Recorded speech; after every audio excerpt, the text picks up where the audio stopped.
last stand, and I came to deliver. Been called a Clinton operative, a Russian, and a grifter. By libs, a washing student debt, proud to be an intern, sucking up to pigs who get a tax cut in the midterms. You cut the ties but never heal the wrist burns. Capitalist shackles wrap and penetrate like ringworms around the necks of those whose deaths will not affect the king's purse or the coffers of the company the king serves, who manufacture mandated tinctures. Their safety data hanging from a fixture, half a mile skyward, just dangling from the rafters. My grift is sobbing till I'm cackling with laughter. I guess I would've made a decent actor. I'd be great at crying on command until they cut plus 40 minutes after. When the director waves a hand, it ain't a rap, it's now a legal matter. Honey, my grift is weeping on a mic until I'm hacking up airstrike verses like it's bombs away and batter up. Swinging on these bigots, they keep killing us to fatten up. Kill the switch, eat the rich, I think they're finally fat enough. Grab your knife and fork, the world is yours, just say you've had enough. And if you're comfy, you could go ahead and laugh it up. Tell me how the most important vote I'll ever cast is like the choosing of a bus, in that it might not take you anywhere you want, but no one can deny the fact the bus is now no longer where it was. And that's the kind of progress we should celebrate and trust. Spoken like a kid who never took a bus. Spoken like a piece of shit that used some cash to mask his stink and truly thinks he's one of us. Spoken like a terminally unserious person who equates our cries for rights to mixed up orders from a server. It paints a privileged picture of what you would label urgent if the worst thing you've experienced in life has been the time your waiter accidentally brought a tray of gold flake scallop when you clearly ordered gold flake urchin. And now you're storming out the restaurant and hopping in a Tesla. You got 80 pounds of Tony Fauci merchant. Rewind to chains won't make you wait in such a long line. Life's not just a way to waste your free time. Air that's fit to breathe is not a free ride. Free ride. Rewind to a chance won't make you wait in such a long line. Life's not just a way to waste your free time. Air that's fit to breathe is not a free ride. Free ride. Best to place your bets on weaponizing the identity of every limp progressive claiming grassroots integrity. Policy is a slippery slope for all of its complexity, so flex your brave resistance with this Ilhan Omar NFT. Numbered one of 723. Each depicts her valiantly championing a bill before she lays it at a donor's feet. And she can throw her hands up in the air with AOC and say if only Nina Turner could have voted present too, that's why we need another seat. We need some more progressives we elect to only tweet, who live to serve humana and their label of elective slapped on every patient's gravest needs. And every station plays the theme that medical professionals agree on the effectiveness and safety of injections authorized for this emergency. And in purely unrelated news, the profits of the ones who manufacture vaccines just increased by nearly 36 billion with a fucking B. Sometimes it feels like we're the only ones that see. Sometimes it feels like all of us are lost at sea. And every time we think we see an island on the tip of the horizon, it turns out to be another measure making sure we're kept within the watchful eye of murderous authority. And so I guess my grift is crying for the future they denied us, where the people who would buy us are a mockable minority. And we are more than genomes under warranty. And we are more than serfs in constant quarantine. If I had a single breath left, I'd let the chorus scream. I'd announce our leaders claiming none for all and more for me.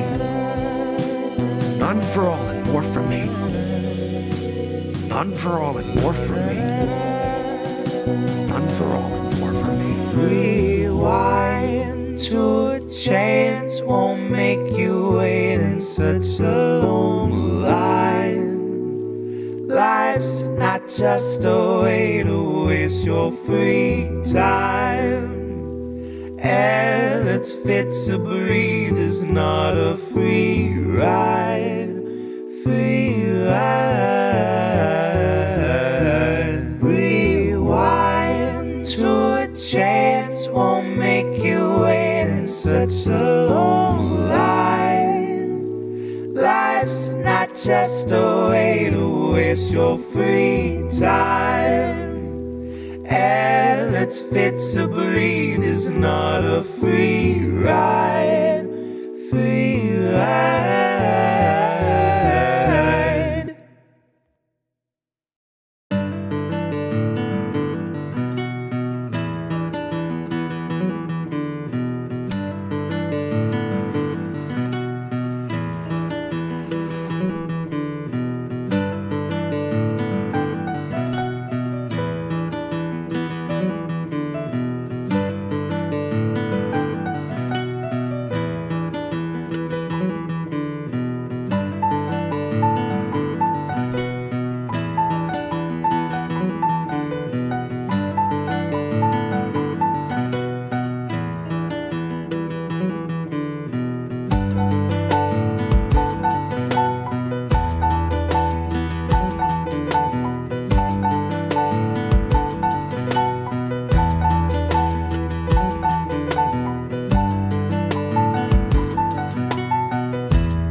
Wait, so if you don't trust the CIA or you don't trust like our institutions, then what do you trust? Wait, so if you don't trust the CIA or you don't trust like our institutions, then what do you trust? The last track, I think I only blinked once. I skipped lunch. Blinked twice. Christ, shut your eyes. Now open wide. Fascists took the nation and inflation took a supersize. It's sad to say your teachers couldn't quite make the ends collide. But now you'll probably get to see them on the weekends doing Uber drives. See, lube it with a little oil. One, it tastes expensive too. You'd be surprised how well it helps you open up your throat so you consume the lie of human rights that was sold to you by suits and ties, designer scents on plastic men with patient fangs and ancient vice. You know, the kind of greed that makes a person lose the sight of morals, so it's easier to sleep at night. It's easier to ease their minds and pick a foreign people we can demonize. If you take a sec to sink into how war criminals think, you'll know you'd never want to see inside. If every man's an open book to look within, theirs are bound in human skin and not designed for human eyes. They are wearing human skin, but they can simply not be humanized. They aren't worth the lowest of the poor they swore to crucify. Holy sweet Geneva, there's a mass grave full of dead believers you called the police on cause you don't believe in squatters' rights. You believe the sanctity of human life is relative to human worth in terms of work and dollar signs. So listen when I say you need to find the light of day before it's too late to apologize. Like holy sweet Geneva, here's a mass grave you can colonize. Because you seem to love to talk about the spirit of America. But if you saw the spirit of this land's supposed character, I think that you'd be calling ICE. And I also think the actual America is truly represented by the call to ICE. Is represented best by the descendants of some immigrants bitching about the immigrants, snitching on some immigrants, then playing dumb and innocent like good little Christians when their neighbors get deported. Until they're screaming at the store that they waited 20 minutes more because the staff was short. Because some ordinary bigot started waging war on immigrants. And honey, we'll just keep deporting because like your first vote and each election since, it turned out that the man you are supporting ended up to just be twice the fucking bigot as the bigot that he wins against. But I was not among the herd. A single word from Biden stirred a tingle in the cynic's sense. I knew that a vote for Joe was more like Reagan 2.0. I could smell that sarin smoke that choked around the river bend. And so I spoke about a living end, about an anchor thrown to drowning men, a democratic president, a country never found again. A man who marinated.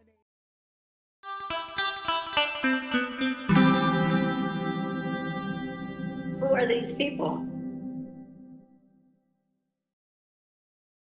Who are these people? Hi everyone. I'm here.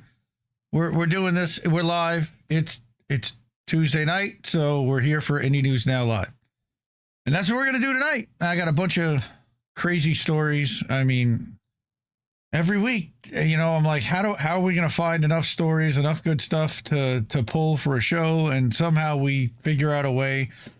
Thankfully, we know enough independent outlets and sources that we can rely on and trust, and we're gonna lean on some of the top ones tonight. And we're gonna tell you what's happening in the world of course, going on with Gaza and with sanctions over people who are trying to tell the truth about Gaza and about war. Okay, we've also got stuff going on about Epstein Island. I don't really want to talk about necessarily so that we can't do anything about, but there is really important information about stuff that people really don't know about. Like, for example, the other island that he had, or what was going on over at Zoro Ranch. And so we're going to bring an article that Dissent and Bloom spent hours and hours researching in order to grab. And there she is right there. Your computer is being slow. Well, we're not going to go slowly tonight. I can promise you. Good evening to everybody over on Substack. We're over live at IndieMediaToday.com. There is our friend Journo. What's going on, my brother? I showed before the Wall of Fame and everyone that has contributed to independent media. Really appreciate everybody doing that. If you don't have a couple bucks to drop, please share the stream somewhere. Share it on Facebook. Share it on Telegram. Share it on Twitter. Share it on Instagram. Share it on you name it, TikTok. I don't know how you would even do that. Maybe do a little clip of this and put it out on TikTok or share it on Notes on Substack. Also restack it. So that's probably it. A lot of people were watching the State of the Union. Did he poop his pants? I don't know. I wasn't watching, so I wouldn't be able to tell you. I'm guessing there was a poly market bet on whether he pooped his pants would be my guess. And now you can even embed that into your Substack post, because that's something new that they allowed with their deal with Polymarket, which is disgusting. So now you can incorporate Polymarket odds making into any post and any article. Gross. And I did not bring any that I believe did that tonight. So we're also going to talk about the planned military base for Gaza that I don't think enough people are talking about. We're also going to talk about the journalists that said they were tortured, that we're going to find out about tortured journalists, and so content warning on that. I didn't think that I was going to have a very long fuck ice segment, and then all of a sudden I had 3 stories to throw together, and that's what that's going to be. And then we'll have a quick lightning round. David Rovics got his YouTube channel back. Somalia keeps getting bombed. We'll talk about that. Nobody really understands what's happening other than to set up a narrative, but why? And then we'll do our GoFundMes. There were some updates for Shanda, who ended up going home, thankfully. And then Natalia, we are still waiting. Her last hearing was delayed. It was supposed to be Friday. We were hearing, I heard on Monday from Anthony that over the weekend it was delayed till Monday. I'm still waiting for any updates from Anthony on what's happening right now with her. So I guess we can get started. All right. We're gonna get right into what happened in Europe. Now, we've been covering,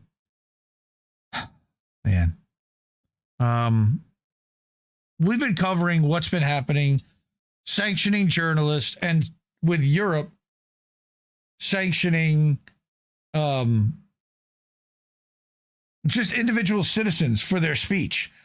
Jacques Baud, who was the former Swiss intelligence colonel, not exactly somebody that we would necessarily want to be connected with, but he started speaking out against what's happening in Ukraine, and all of a sudden he found he couldn't travel. We covered that last year. Eva Bartlett talked about Jacques' story. there's been a couple of other ones, and now we see another one reported by Indie Media Award honoree Ali Abunimah over at the Electronic Intifada. All right, EU sanctions German journalist in a shocking first over Gaza reporting. Now, here's what's going on. We actually covered this, and I'm going to show a little bit from when we had covered this, right? I had a video, from when we covered this. So here's the story. EU sanctions a journalist, and Ali writes that in January he saw a post on Twitter that shocked him. As of now, this is Hussein Dogru, and I'm not sure if anyone would really remember that name, but he said, I can't provide food for my family, including 2 newborns due to EU sanctions. He has zero access to any money. And we talked about this with Francesca Albanese as well. And this is along a similar vein, but Dogru is a journalist, a German citizen living in Berlin. After reading his post, Ali sent him a private message offering to order groceries and have them sent to his home. But the reply shocked him even more. Similar to Albanese, unfortunately, I'm not even allowed to accept any financial or material support. He is the first European citizen known to be living inside the EU to face extrajudicial sanctions imposed by Brussels, robbing him of fundamental civil and humanitarian rights. For sure. He can't travel also. He's the first person to be sanctioned specifically for his reporting related to Palestine. He said, I'm not allowed to exist anymore. And that's the headline right there. I'm not allowed to exist anymore. I'm not allowed to provide my children with basic necessities, he explained on the EI podcast. I can't pay my rent. I can't pay my lawyers. And yes, I'm not even allowed to accept any kind of food, water, or medicine whatsoever from third parties. So you're just supposed to starve and die, I guess? Technically, that even includes his own wife. This was the same story we heard with Francesca Albanese. Now, he was born in Germany and raised there all his life. Here's how we knew about him before. He was the founder of Red, an independent publication that extensively covered protests in Germany against Israel's genocide in Gaza. He's unlikely to be the last person to face this new form of excommunication, with the German government now openly threatening journalists that they could be next if they stray too far from the official line. Okay, that's a mess. All right, this is a guy who basically said that. I'm not even going to play his video because it's in German. The sanctions block all of his property and ban him from traveling. So you think you own stuff? Guess what? It doesn't matter.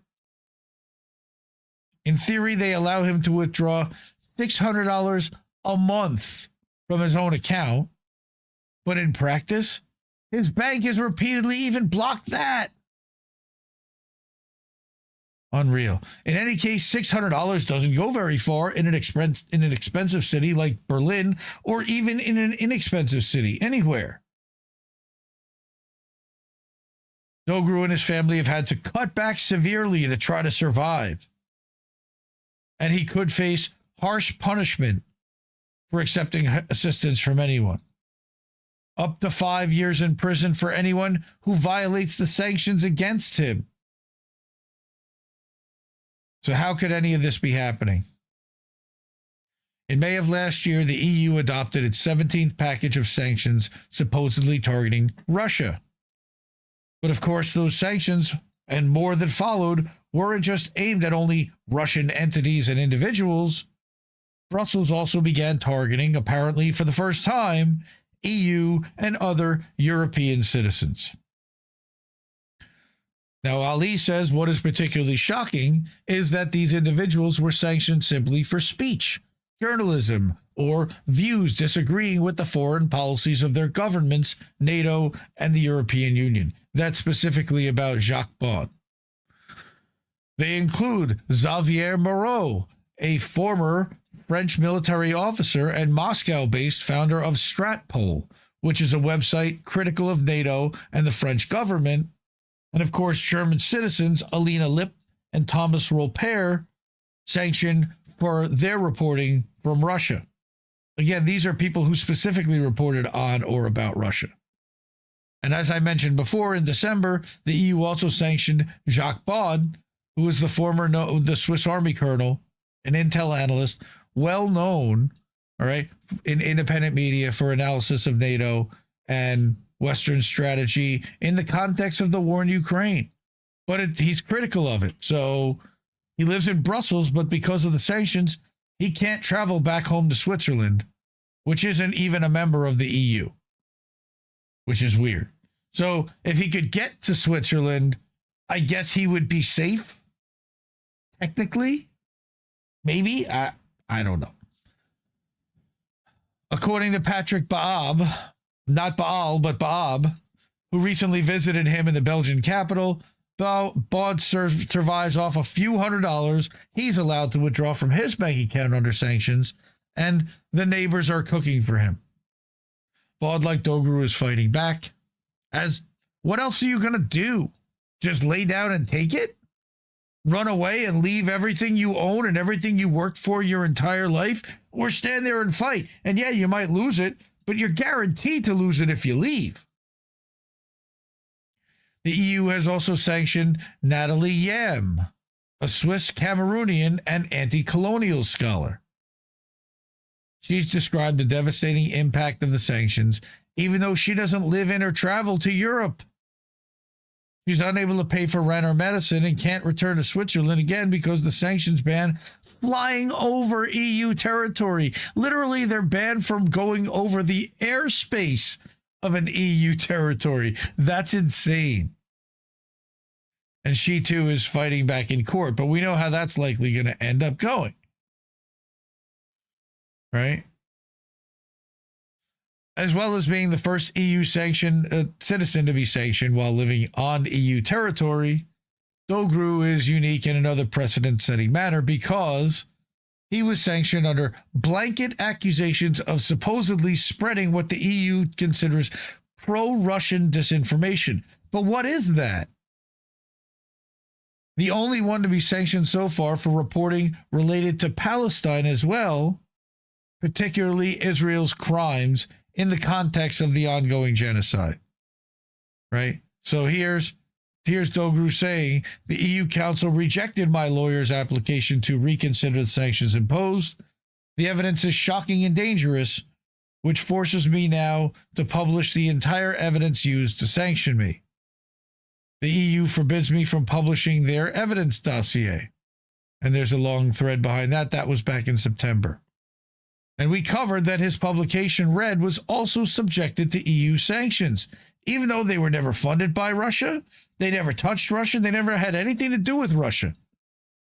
In order to justify targeting Red, the EU claims that the publication systematically spread false information on politically controversial subjects with the intent of creating ethnic, political, and religious discord amongst its predominantly German target audience, including by disseminating the narratives of radical Islamic terrorist groups such as Hamas. Now they're saying he's Hamas, or spreading Hamas propaganda. This is the same shit they're actually charging Richard Medhurst with in Austria, or in, right, I think it's Austria.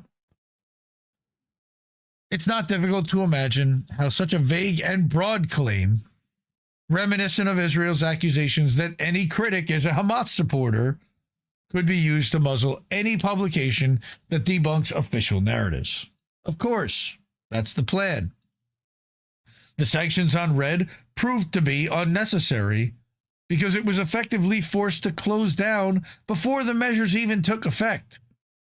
That was last May, and it was at the same time that BitChute had decided to exit Europe, the UK, because of additional reporting measures and potentially being sanctioned under what was that? The Terrorism Law 12. So this came after what the publication called a coordinated campaign of bogus and even criminal accusations leveled by an unholy alliance of German media outlets, journalists, union representatives, and NGOs, some of which were even founded or directly financed by the German and Israeli state. Also by the United States. I specifically remember him, and not him, but Red Media being called out by Antony Blinken alongside Africa Stream. And both of those ended up shutting down.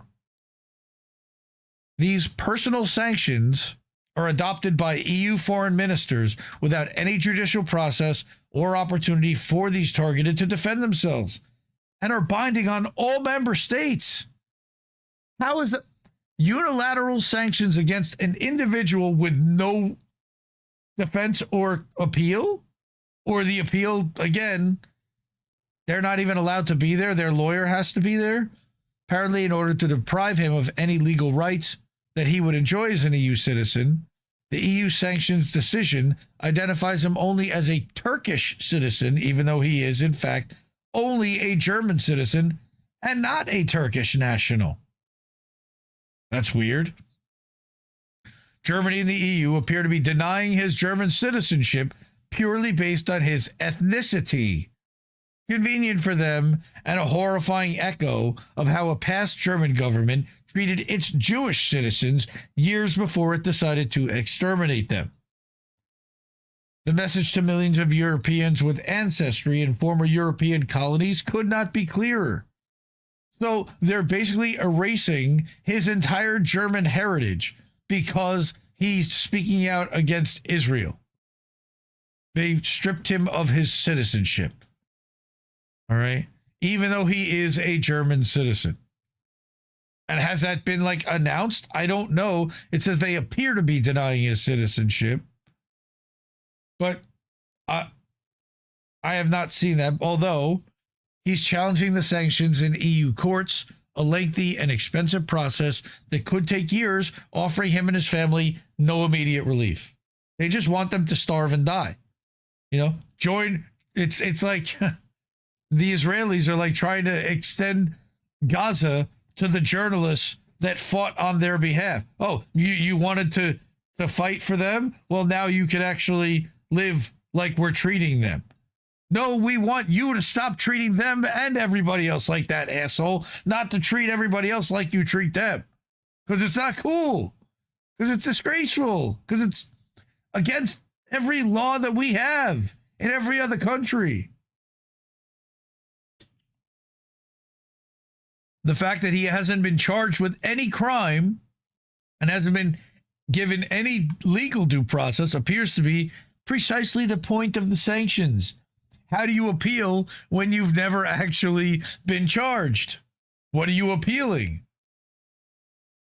The EU itself asserts that sanctions are not punitive and instead seek to bring about a change in the policy or conduct of those targeted.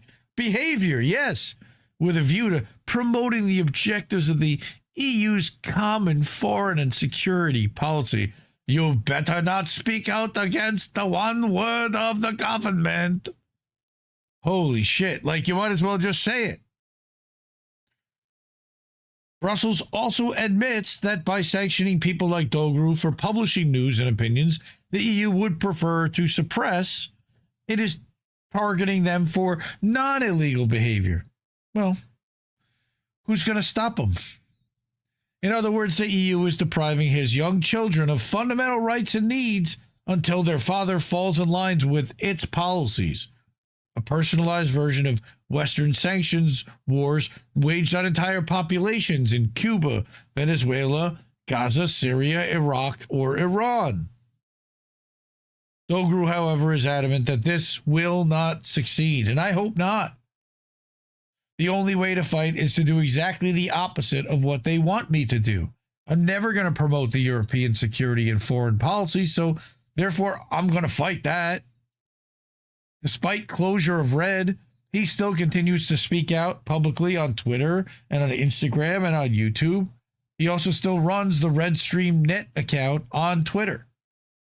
And his work includes a documentary on Palestinian resistance to Israeli colonization, apartheid, and settler terror, filmed in the occupied West Bank in 2022. For him, it is no coincidence that he, with this particular focus on Palestine and the genocide in Gaza, is the first EU citizen to be sanctioned on EU soil. And we've seen other people sanctioned. They're testing it with him because they're shutting down Palestinian voices, or pro-Palestinian voices is right now the quote-unquote most acceptable, at least when it comes to governing bodies. And once they achieve that and set their little precedent, they'll come after all non-pro-Palestinian voices as well. We are all fucking Julian Assange. And I find it sad that Ali and the EI and everybody seems to decline mentioning Julian's name and Julian's story and Julian's struggle, because his struggle is all of our struggle. And it was all of our struggle. Thankfully, he's out of prison, but he had to give up admitting that he did journalism and that he traded in classified material, which again is the job of a journalist if you do it the right way. Also that it's a whole mess, but he had to admit to a crime, which was a mess. Really sad. So yes, so again, what we're seeing here, Hussein Dogru is basically an extension of what they did to Julian Assange for inconvenient speech, where they put him in a hole, they charged him, and then they would appeal that charge, and then they would,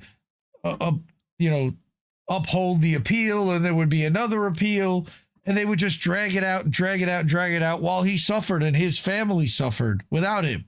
This is what they're now doing to Hussein Dogru for reporting on Red Stream and doing the same kind of reporting.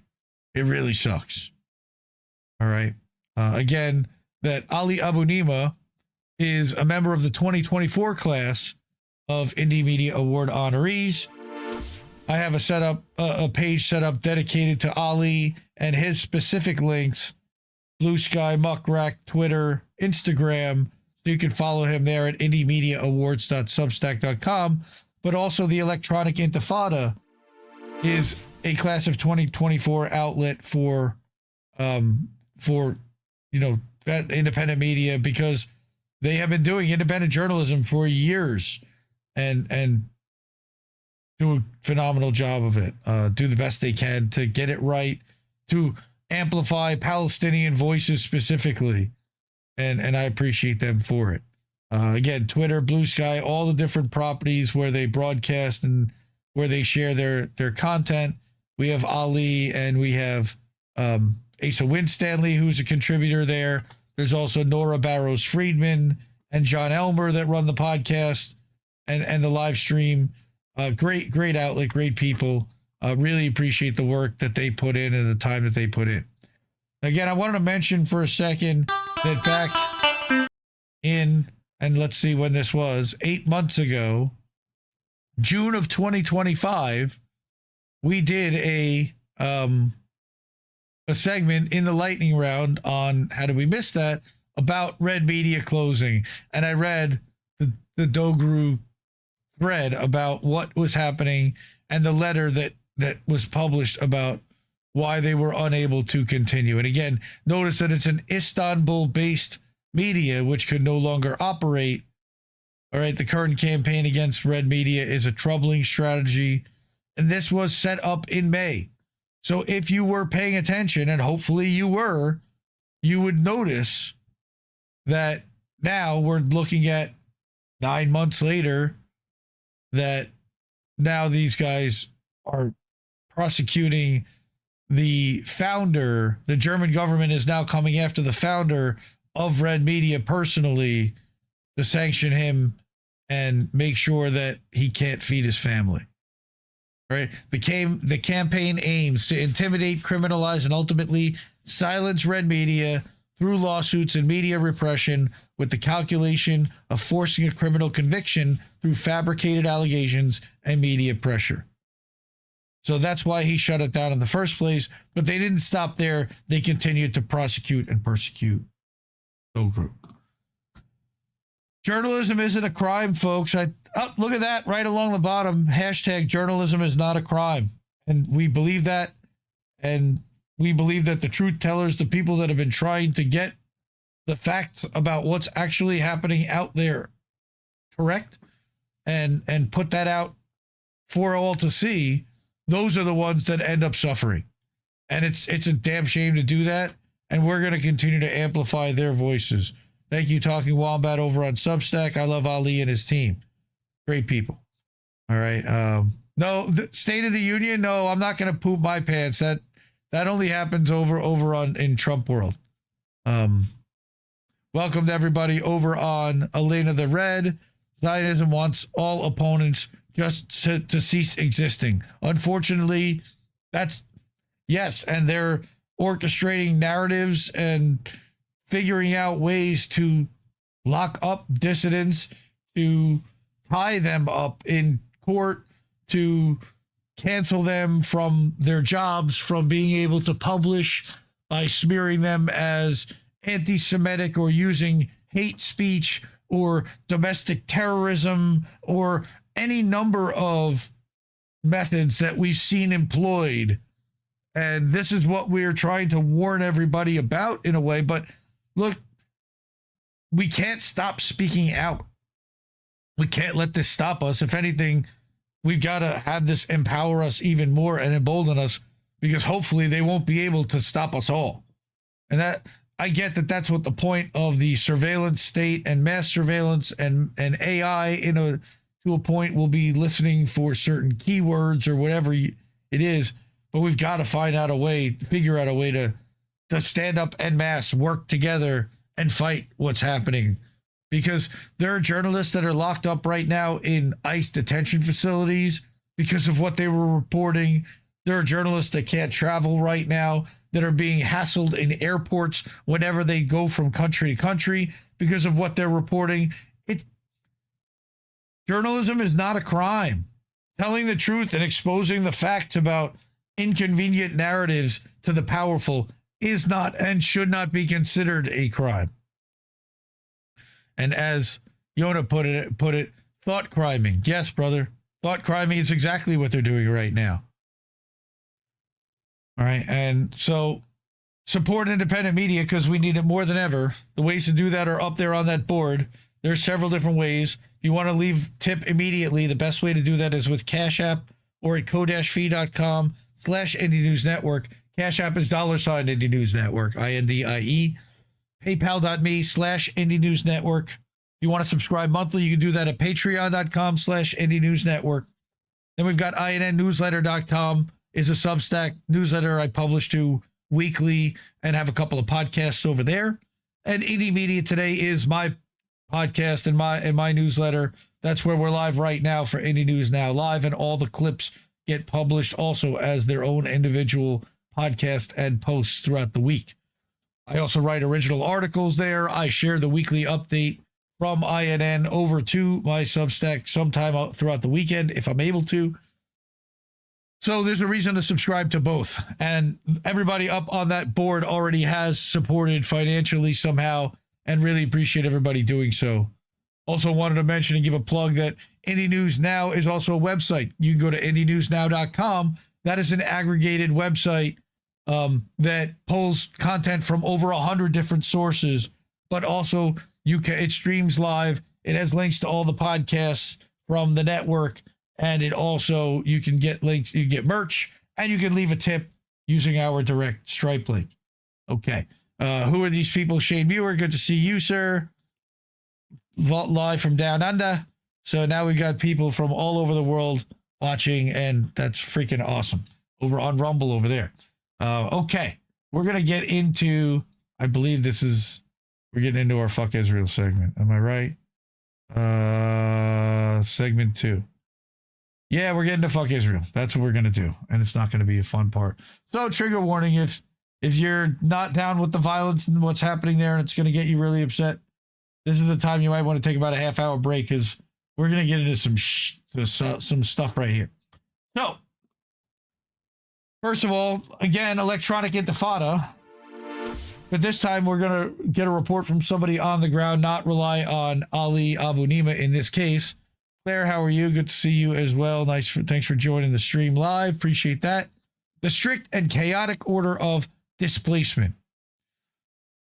And this is going to be heartbreaking because we're going to hear from somebody who's had to deal directly with the repercussions of exactly what Israel wants to inflict really on all of us, which is displacement, which is you're kicked out of your homes, you're scrambling for your lives, you have all of your life, belongings in one bag, and you're constantly running for your life to figure out a new place to shelter. That's what they want really for anybody that opposes what their vision is, which is sad. That's a picture in Khan Yunis. This person says, when I wake up at dawn, I don't wake to the beautiful sound of the Adhan. Israel has destroyed nearly all the mosques in Gaza, and I can barely hear the Adhan or the call to prayer anymore. Instead, I wake up in my family's tent in Al-Mawasi, Khan Yunis, to the horns of the water truck. It's not the only water truck that comes during the day, but I prefer to catch the early truck rather than fight the long lines later in the day. These horns are my wake-up call, my chance to get drinking water relatively smoothly. The truck stops nearly 150 meters from our tent, which is situated on a barren piece of land packed with tents, about half a mile from the beach. A few palm trees are scattered nearby, 2 of which are headless. I'm lucky if the moon is still up in the sky to light the road when I begin my walk. Otherwise, I walk in the dark, following the beams of others' flashlights, since my hands are occupied carrying water jugs. There's beauty in suffering, however. Dawn is my favorite time to look at the stars. I like how Orion accompanies me on my way to the truck and Sirius on my way back to the tent. And while this is how I start my day, the rest of it can be unpredictable in terms of timing. No matter what the situation is in Gaza, we keep moving, we keep walking, running, and spinning around the probable remnants of life. Since the beginning of the genocide, we haven't had the not even emotionally. Taking some rest in Gaza means losing something essential for life. A nap means I might not get drinking water, or I might miss the tuk-tuk that roams the camps with bread from aid agencies and end up hungry. Even putting on headphones for a minute could lead to the loss of a necessity of life. We live in a state of organized chaos that requires alertness.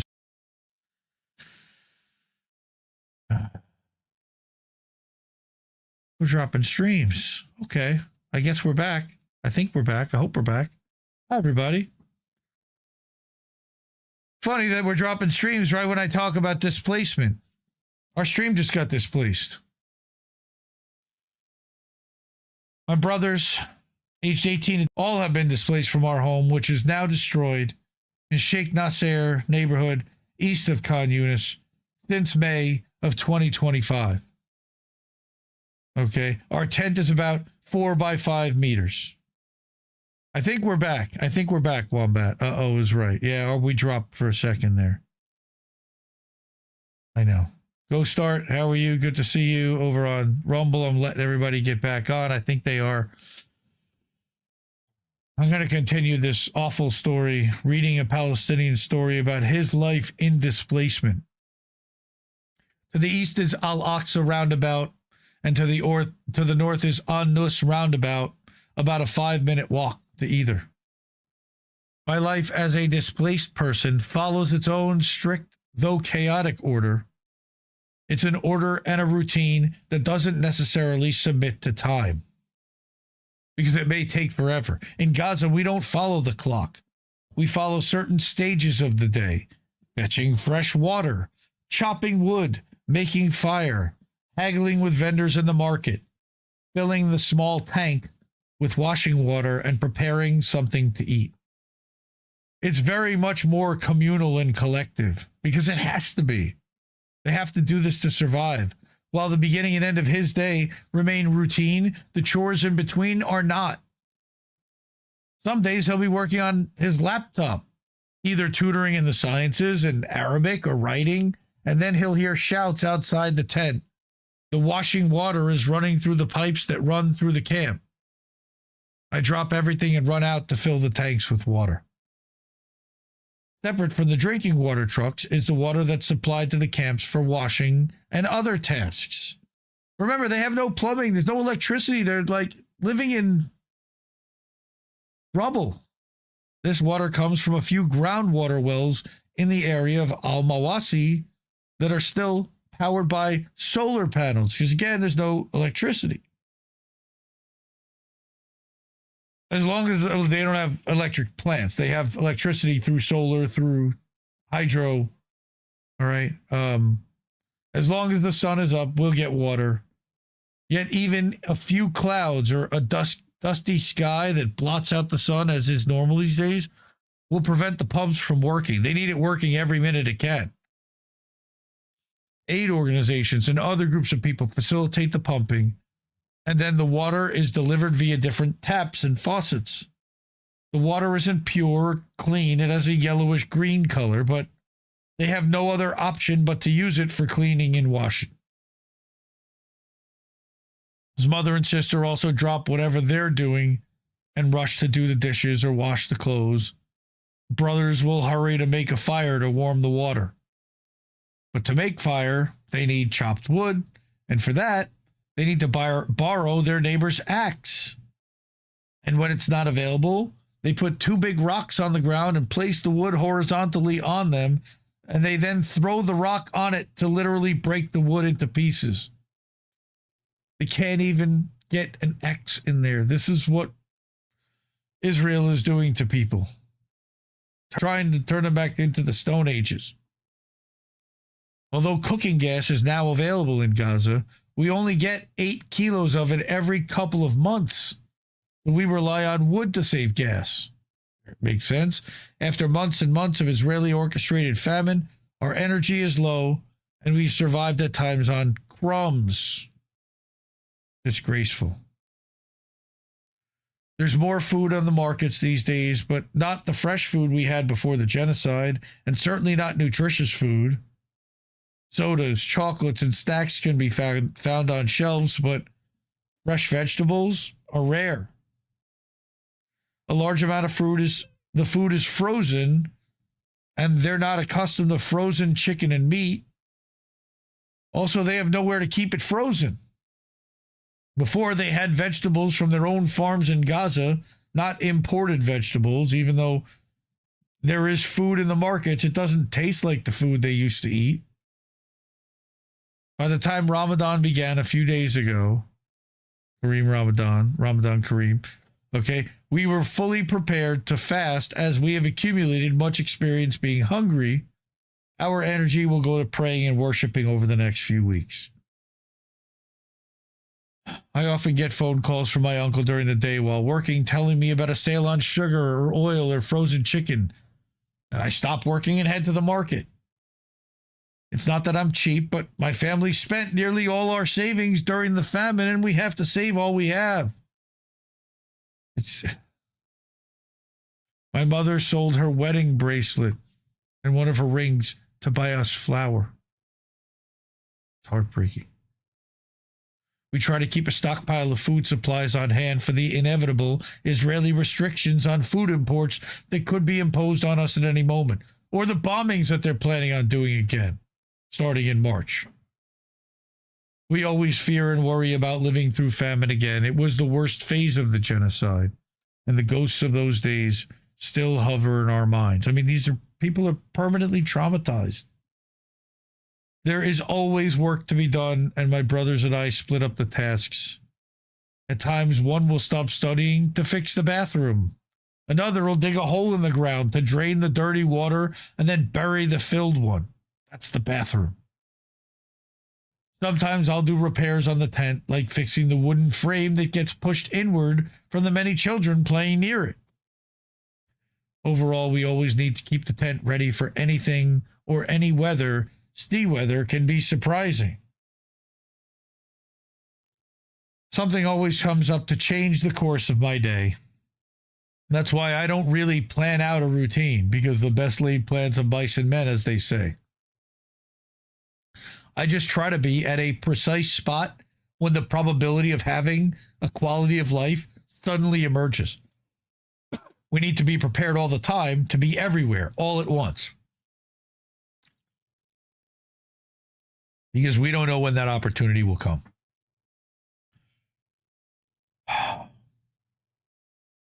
When I have lunch, I know it's the end of my day. You see, cooking on fire takes time because fire needs our full attention, which is near impossible when we live in these conditions, and the wind can be tricky sometimes. They live close to the water. The only habit I still have from my life before the genocide is that I still love the night sky.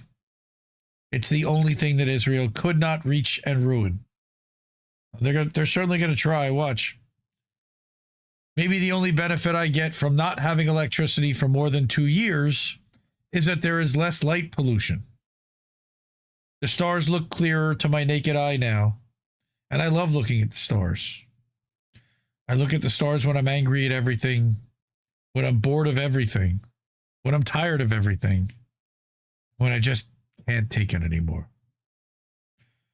Besides misery, stars are the only constant thing in my life.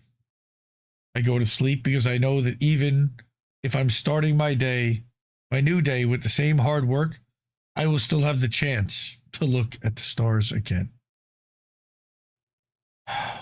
That's just, I'm sorry to be depressing and heartbreaking but this is what our government, this is what all the Western governments are doing collectively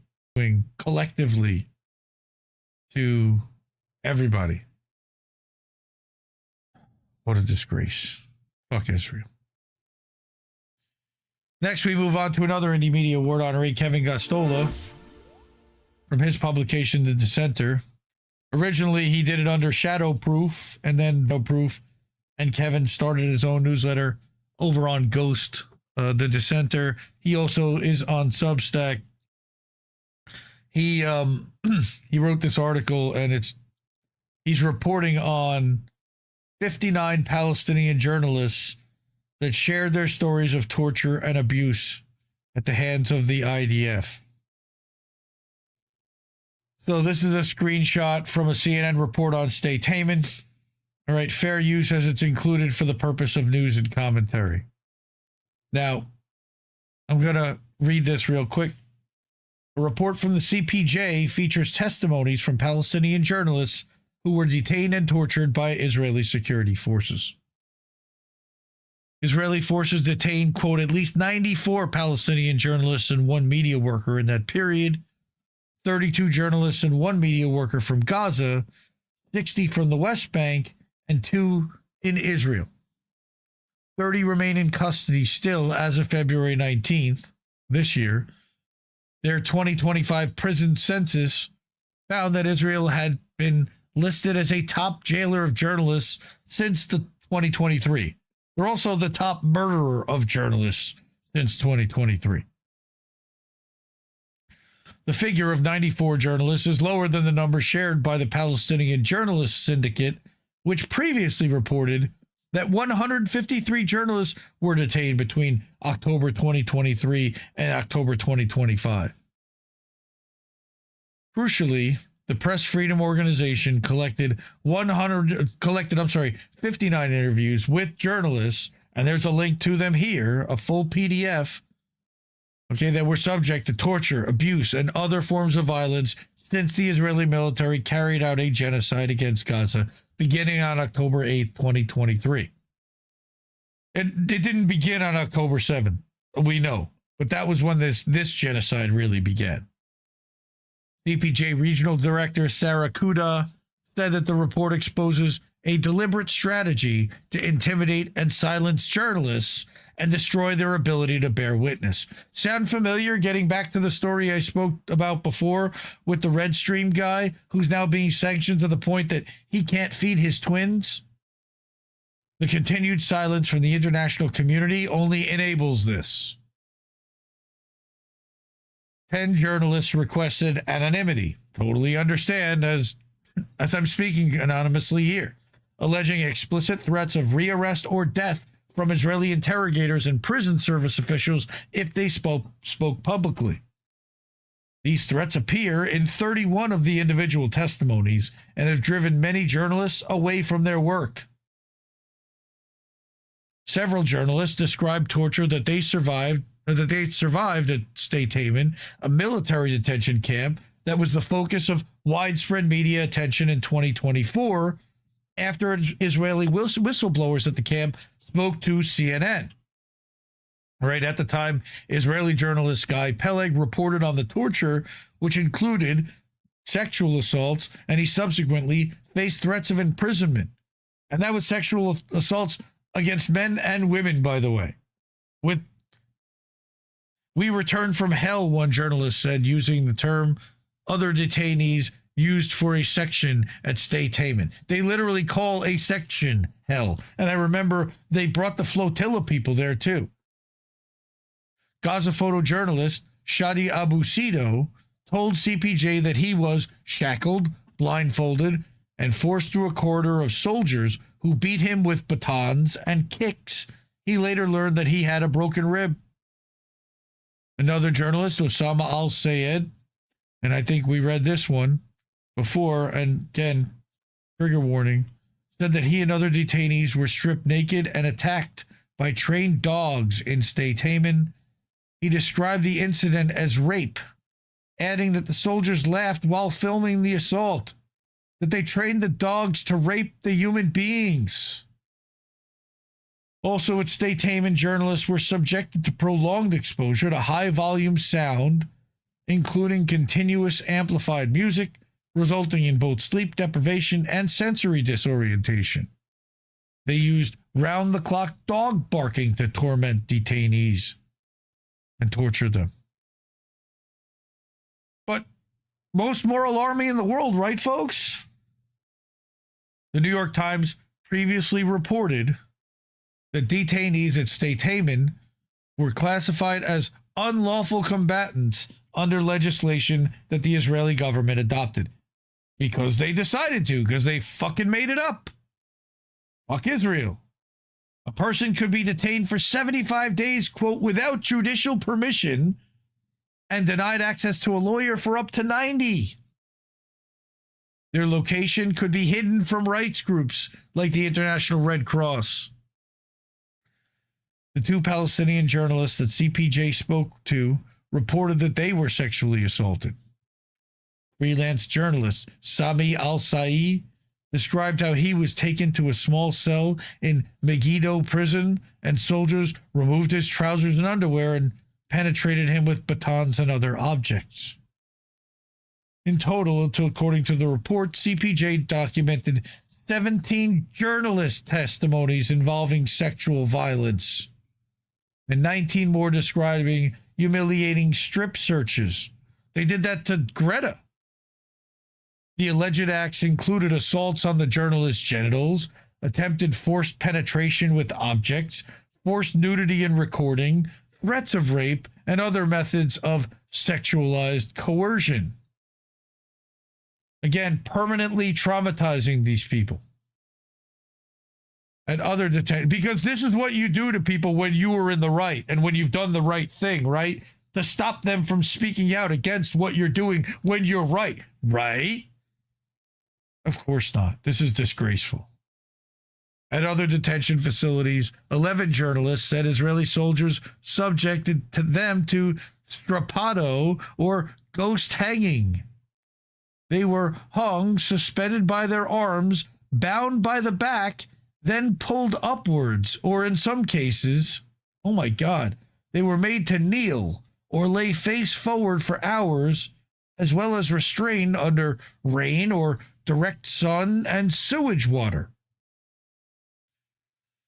the Israelis are afraid that anybody that's ever let out would do this to them because they've already done this to people. And that they're so depraved and sick in the way that they think that others would do the same to them in revenge. So they have to make sure they never do that. How do you do that?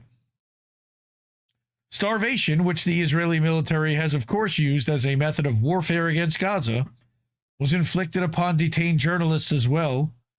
55 of the 59 journalists interviewed reported extreme hunger or malnutrition, with an average weight loss of 54 pounds. Israeli soldiers, according to Al Said, called him Jazeera. He was beaten up gravely after he revealed to soldiers that he was a journalist. Abu Sido said a soldier told him, "You'll learn the meaning of journalism in Tel Aviv," after he was detained while filming. Journalist Amin Baraka, who worked for Al Jazeera, recounted, quote, "An Israeli soldier told me, word for word in Arabic, that Al Jazeera correspondent Wael al-Dadu defied us and stayed in the Gaza Strip, so we killed his family, and we will kill yours too." Indie Media Award honoree Wael al-Dadu, by the way. The Israeli government has waged a war against any individual affiliated with Al Jazeera, banning the Arabic news network and bombing them in Gaza.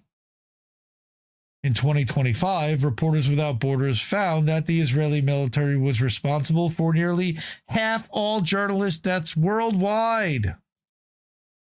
Military forces specifically targeted 29 media professionals, making the Israeli army, quote, "the worst enemy of journalists in the world."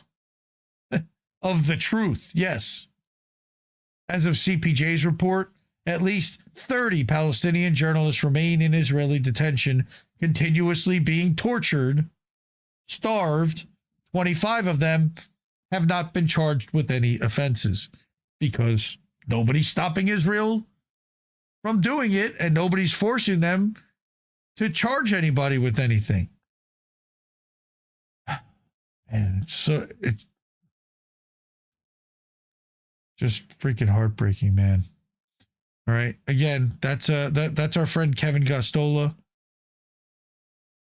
There was a Kevin Gostola page. Oh, I guess I did it twice. Here we go. Here's the Kevin Gostola page. He's an initial class honoree 2022. IndieMediaAwards.substack.com. You can go to the journalist list or you can go to the class of 2022 list and you'll find Kevin there. And links to The Dissenter, okay, as well as the old podcast he did with Rania Kalik, who's also an Indie Media Award honoree now on Substack. And then we've got him over on Twitter and Blue Sky, Instagram, etc., etc. I think he might be on Upscroll, but I'm not 100% sure. But thank you, Kevin, for that report, which was horrifying. And you can, again, I'll link all of this in the Substack afterwards. We were dropping frames again. Oh, man. Okay. Oh, man. Okay, so now we're back to dropping frames. And we did have a big snowstorm and we're supposed to have bad weather. So it's possible that is contributing to what's going on here. All right. Next on the Fuck Israel lineup, we've got another Indie Media Award honoree, Andy Worthington.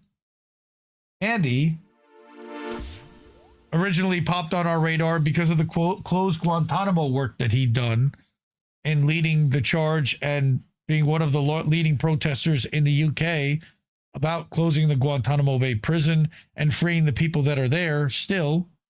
I think there are still 19 being held. But he publishes a newsletter over on Substack that then links to his website, which has longer form versions of the articles that are published here. So here's like a short recap of some of the things that he was writing about. I wanted to bring this and showcase because he talks about the Board of Peace, which is, of course, what Trump is now doing in putting $10 billion of our money into this thing, appointing himself the permanent head of it forever. I guess, whatever. All right. He says that the Board of Peace met this week, expanding its sickening regeneration plans for Gaza. And that's why I wanted to bring this, was because of the word regeneration. All right. You've got this photo here of Kushner and Rubio and J.D. Vance and a bunch of ghouls behind him.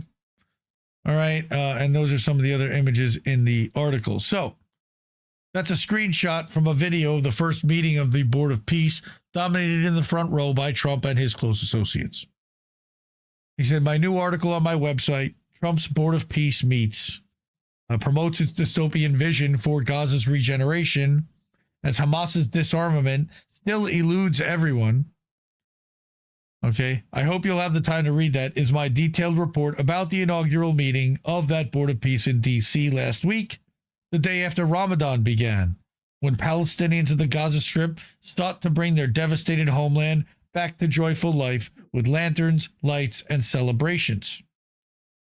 The meeting of Trump's would-be alternative to the UN, whose newly recruited members include autocrats, those seeking to curry favor with Trump, and Gulf and Muslim countries determined to maintain influence, quote-unquote, peace process, was notable for its absence of Western members and for its expansion of the vile, heartless, and profit-obsessed techno-futuristic plans for a new Gaza that Trump's son-in-law, Jared Kushner, unveiled at Davos last month, dressed up as an unparalleled opportunity for peace and stability. And again, we've talked about how this has been a plan in place for years that predates even the Trump administration that we were reporting on in 2024. Of particular concern, let me make this a little bigger, was the revelation that the entire plan had originated in the earliest days of Israel's genocide in Gaza by Yakir Gabay, an Israeli Cypriot, meaning from Cyprus, real estate billionaire who, with the help of his good friend Kushner, had then sought out similarly minded opportunists to make his grotesque plan a reality. Also, deeply troubling was a presentation by the former Israeli intelligence official Liam Tankman for the development in Gaza of a cashless society of total digital control, from which, of course, as I describe it, anyone regarded as unwanted for whatever reason could be completely cut off from all economic activity. A scenario of blackmail and pacification. Again, tell me how that's any different from what's happening to the sanctions on that guy over in Europe, in Germany. As described by the Palestinian political analyst Mohammed Shahada, and one that the numerous governments worldwide will be keeping a close eye on as they seek to replicate it in their own populations. They're all salivating at the opportunity to do this.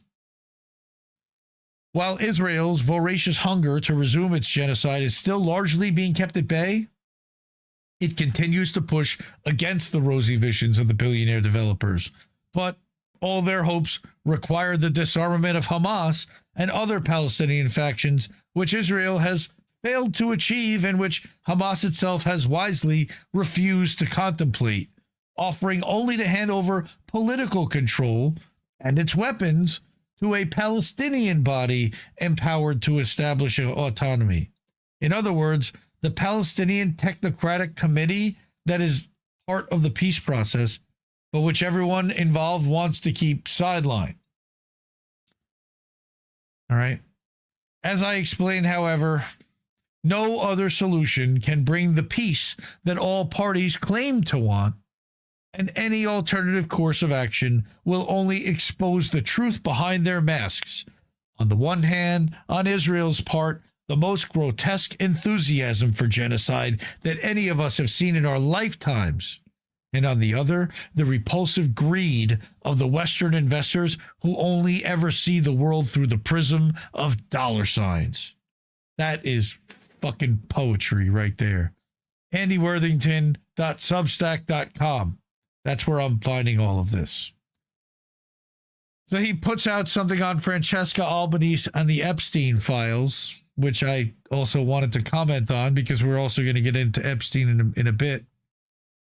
If you're on Facebook, 2 recent posts of Andy's had been recently popular, which is nice because he's usually shadow banned to shit, both dealing with UN responses to 2 particular scandals. Firstly, cynical efforts by Israeli representatives to undermine Francesca Albanese through a doctored video, which we covered on this show last week. And secondly, the condemnation of the revelations in the Epstein files as possibly meeting the legal threshold of crimes against humanity. Does it? Of course it does. Also this week, he remembered the release 2 years ago of Warriors, which was the song that he wrote about Julian Assange and Chelsea Manning, as Julian was at that time still fighting his planned extradition to the U.S. You can listen to that on Bandcamp as he recorded his with the Forefathers, is the Forefathers, because there's 4 dads that are in the band. Okay. The cover of Warriors was his song. Please also note that if you want to read more about his work on Israel's genocide in Gaza, you can find his entire archive of 76 detailed articles written since October 7th, 2023, on his regular website, andyworthington.co.uk. I also wanted to mention that he had this memory about Julian 2 years ago. I remember that 2 years ago we were covering Day X, which was a 2-day trial at the Royal Courts of London that we live streamed the coverage daily on INN, and Reef and I were up all night long streaming it and getting interviews with Richard Medhurst and Matt Kennard and Juan Passarelli and others that were on site. It was the spectacle. I remember Amber King from Roar Media also went over there. Russell Dobular from Due Dissidence flew over there and was on site covering it live. It was an event. And I think it actually really did have an impact in helping to get him freed at some point in June of 2024.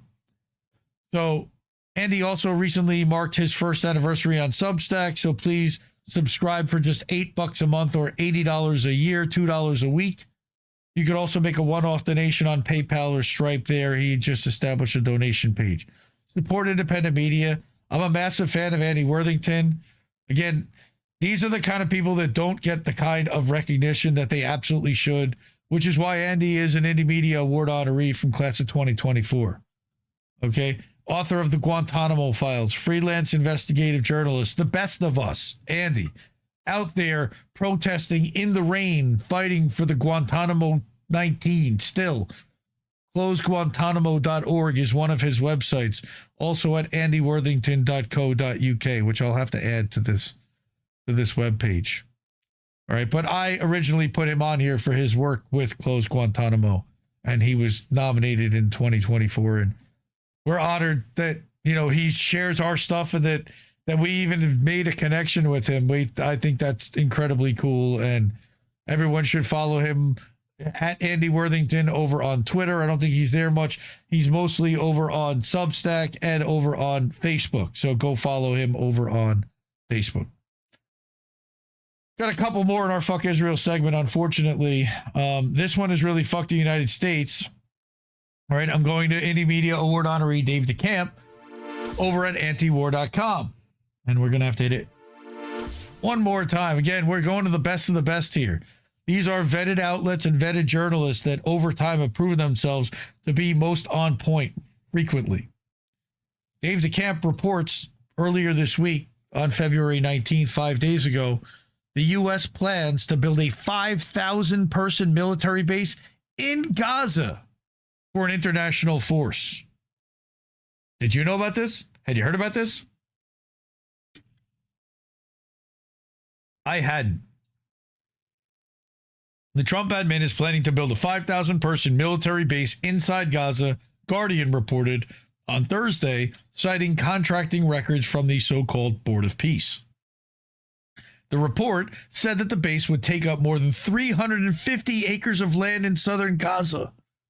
and is envisioned as a future base for the international force that may deploy to the Strip under President Trump's plan for the Palestinian territory, though so far only Indonesia has announced plans to commit troops to the force. Fuck Indonesia for that. This is the Zaytun neighborhood. Look at all of those tents at this displacement camp. Look at them. They got like front doors and ventilation windows, and these are what people are using as their house now. This is where they live. The Guardian said that the plans it reviewed call for the phased construction of a military outpost that will eventually have a footprint of 1,400 meters by 1,100 meters, ringed by 26 trailer-mounted armored watchtowers, a small arms range, bunkers, and a warehouse for military equipment for operations. The entire base will, of course, be encircled with barbed wire. Yeah, fuck Kushner is right, Vicky. Unbelievable. All right. Santa Bloom, thank you. I get it. I'm glad you're watching on TV. That's cool. And have a good night. I appreciate you watching, sharing, and we're going to read one of your articles in a little bit about the second island that Jeffrey Epstein owned that nobody talks about. So the entire base, of course, is going to be encircled with barbed wire because why wouldn't it? The contracting document includes protocol for what happens if construction teams come across human remains. Since, of course, the bodies of at least 8,000 Palestinians are missing under rubble. Quote, if suspected human remains or cultural artifacts are discovered, all work in the immediate area must cease immediately. The area must be secured, and the contracting officer must be notified immediately for direction. Which means they're just going to dig it all up anyway, bulldoze it, and then clear it. Because heaven forbid a tourist afterwards found a finger or a bone or anything that might have anything to do with the remains of a Palestinian. That, I believe, is really the goal behind that, which is disgraceful. It's unclear how much the base would cost to build, but earlier reports suggested the U.S. was planning to construct a major military facility on the Gaza border at a cost of between $500 million and $600 million. Remember how much that pier they spent was that went nowhere that then ended up, I think that was $250 million just on the pier. But now they're going to build a massive base inside Gaza. Dude, that's going to be billions, in the multiple billions. Trump convened his first Board of Peace meeting in Washington last Thursday, which came as Israel continues to violate the ceasefire deal daily, killing more than 600 Palestinians in the Strip since it was signed. At the event, Trump pledged that the U.S. would contribute $10 billion to the board. But with who? With whose authorization? He just made it up. Under Trump's plan for Gaza, the international force is supposed to replace the IDF, which of course we know it won't, who continue to occupy more than 50% of the Strip. But if they replace them with a private militarized force that are exactly like the IDF, what's the difference? But of course, there's no timeline on when that would happen. And Israel is, of course, threatening to restart its full-scale genocidal war if Hamas doesn't disarm, which they're never going to do. They already got back all the hostages. They've met every term of this ceasefire, quote unquote, while they continue to be murdered daily. And still, Israel fights it daily because they never intended to honor any of it. And again, I wanted to shout out antiwar.com as an inaugural class 2022 honoree for outstanding journalism as an outlet overall. That includes Dave DeCamp and Kyle Anzalone, who both got individual awards. I also want to shout out to Connor Freeman as well as Scott Horton over there. Scott is like one of the founders. And you've got all their links here as well. And then our shout out to our friend over at Anti-War News, which is like the lighter side of anti-war. There's an Anti-War News account over on Substack, over on Twitter. That's a little different from Dave DeCamp, and it's not raw. I don't even know if they're libertarian. I think they're more lefties than than libertarian. But this, of course, is a project of the Libertarian Institute or the Ralph something Institute. But fantastic work all the time, really. And we're going to have a Dave DeCamp story later as well. And I've got one more Fuck Israel story, this one from the Palestine Chronicle. All right, and this one also broke my heart. 6,000 amputees in Gaza face impossible recovery amid Israeli war ultimatum. Now, Israel is not at war. They are committing a massacre. Nobody is fighting back. Hamas is not really fighting back. They are armed, but where are they? They're not actively shooting at Israelis unless the Israelis are in the Gaza Strip or somewhere they're not supposed to be. And yes, Dissent in Bloom, Board of Peace is very 1984-esque.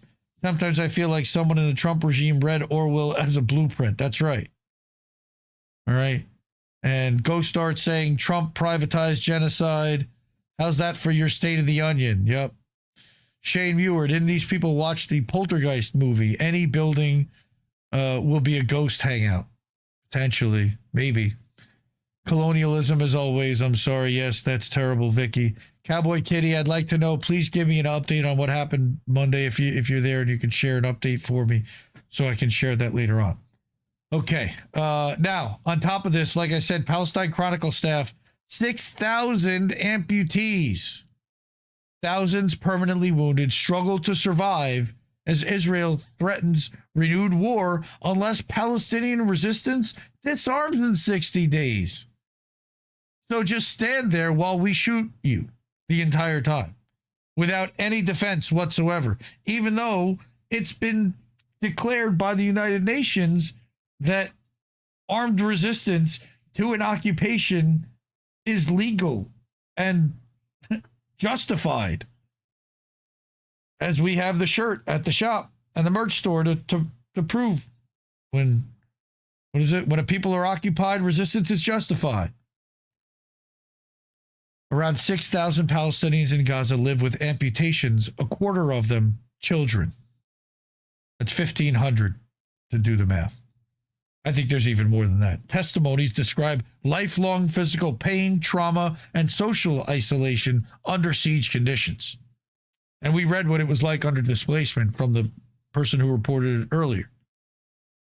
Israel warns that it may resume the war if resistance groups refuse to surrender weapons within 60 days. Bullshit.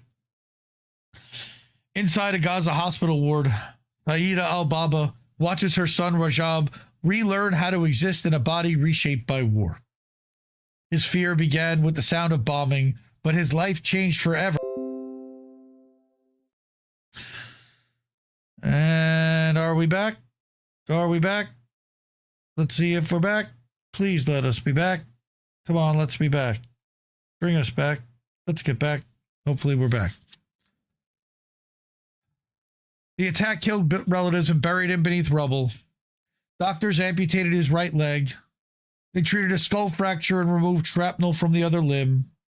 After 3 days in a coma, he woke into a different struggle, one that did not end with survival. He cried from pain after repeated surgeries and now refuses to let others see his injury, asking his mother to cover his leg. Months later, malnutrition caused a fracture while he tried to walk on crutches. He watches other children play and then he turns away silently. He's among the thousands. Gaza's health ministry says nearly 6,000 amputations have been recorded since the war began, about 25% involving children. Most require long-term rehabilitation, which of course is unavailable under siege conditions. On a damaged road in northern Gaza, 33-year-old Hamza Salem pushes a worn manual wheelchair across rubble. Before the war, he worked at a fuel station in Jabalia refugee camp. First, a strike amputated his 7-year-old daughter's hand. Months later, another attack during displacement to Rafah amputated both his legs. Leaving the hospital didn't end the ordeal. with limited medicine and proper nutrition blocked from entering Gaza, his body weakened naturally. The wheelchair he received is unsuitable for the destroyed streets, and each trip to physiotherapy requires others to carry him across debris.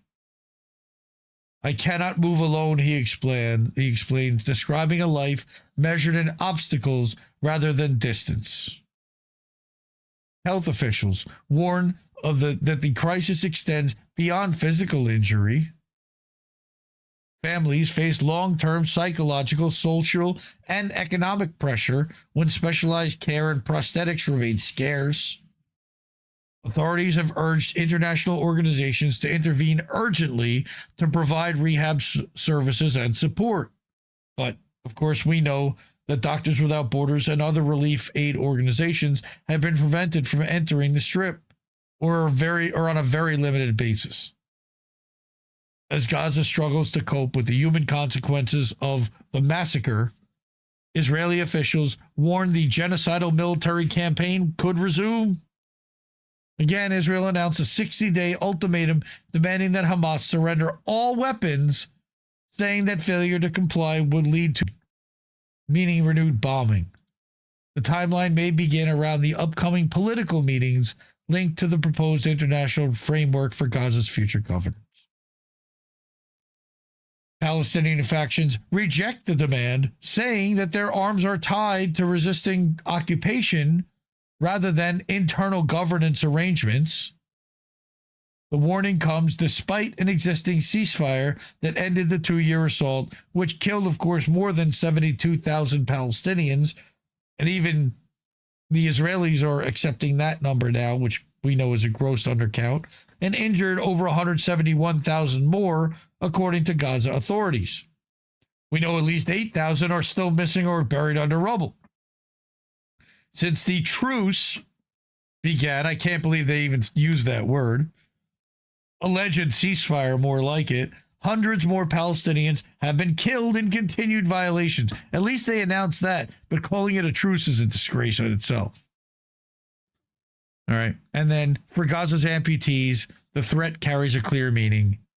Recovery may again be interrupted by another major massacre and bombing, and survival itself remains uncertain in a place where even healing has become part of the battlefield. Because fuck Israel. This is what they want. They want to make it so untenable that Palestinians either volunteer to leave or they die trying. That's why they're also now taking more of the West Bank, and we reported on that last week.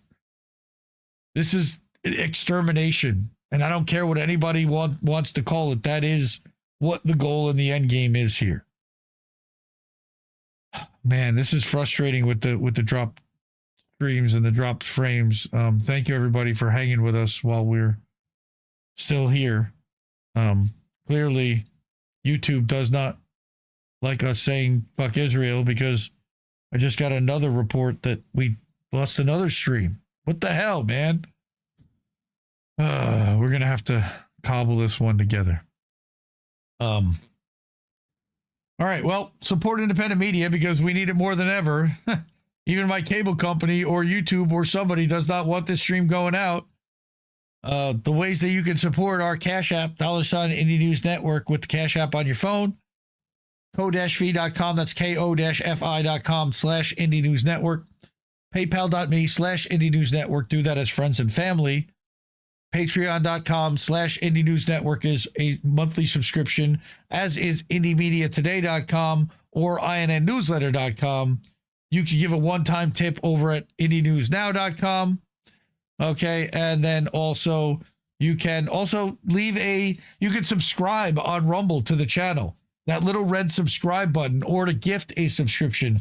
It's $4.99 for a monthly subscription on Rumble, and we get 97% of that money goes to the actual network.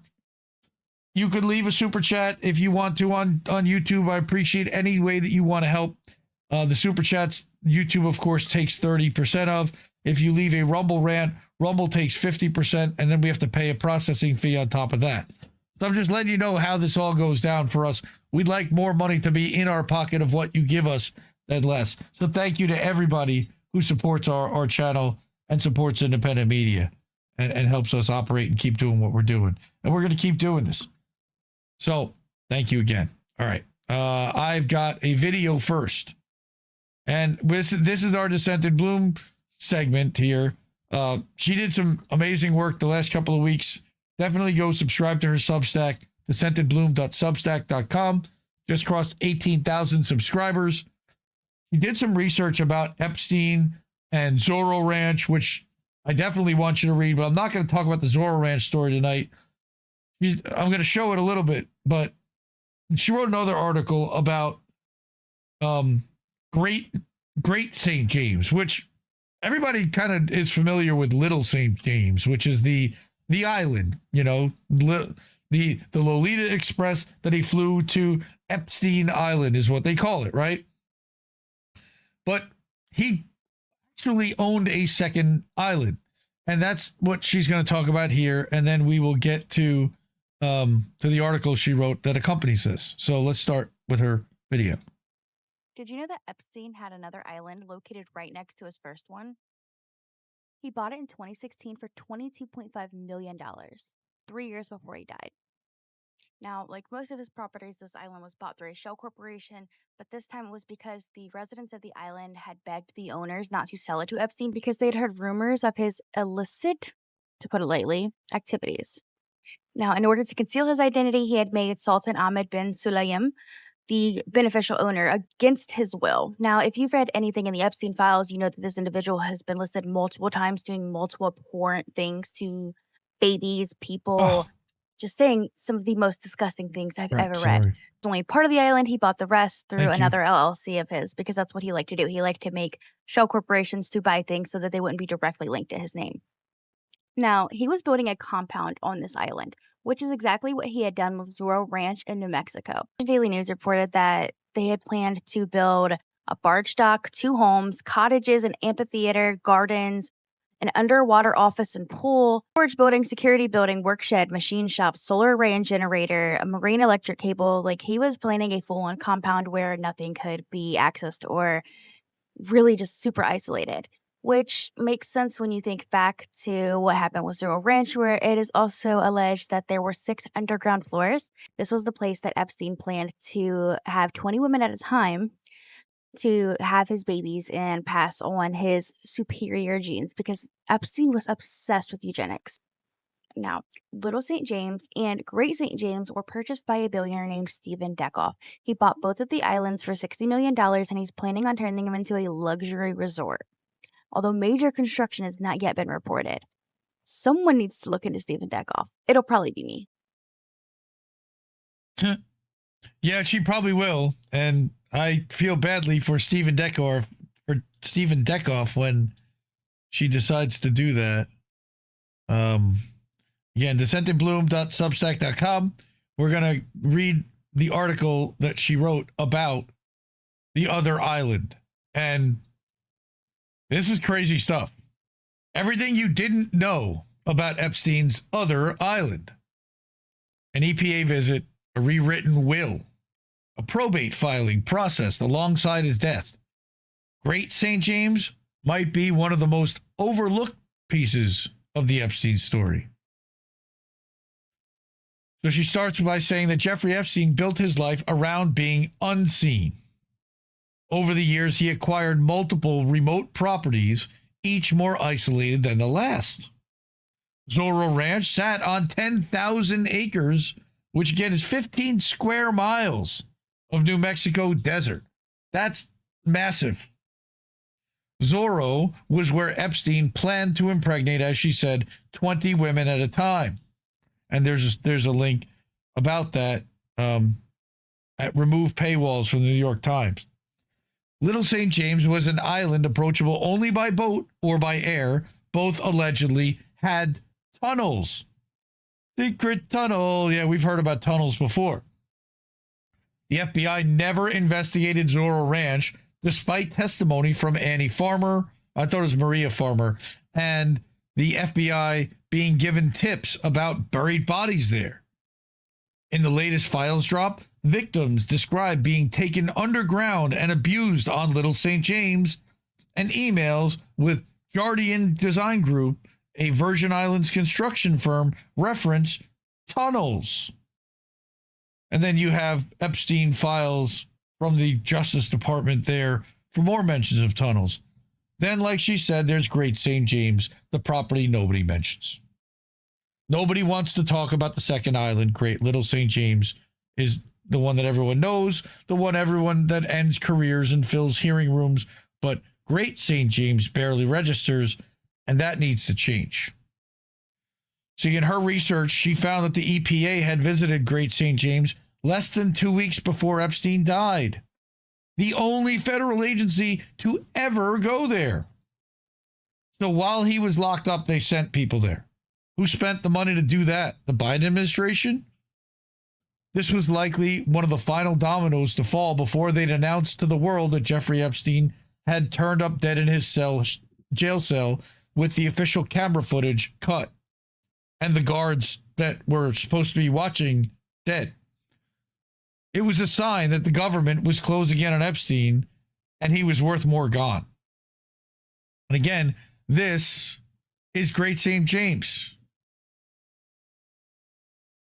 In the years before his arrest, Epstein was repeatedly cited and fined for building on Great St. James without proper permits. This is U.S. soil officially. And when you die with those kind of fees, the government can pay themselves with your assets.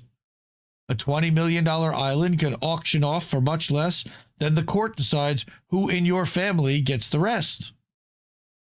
So at the time of his death, the Commissioner of Natural Resources for the Virgin Islands, Jean-Pierre Auriol, said they were over $1 million in unpaid potential penalties for violations that were still active when Epstein was arrested in 2019. That's weird. Then 2 days before he dies, he rewrote his will. I've never heard that story before, but she's got a receipt on that here too from VI courts.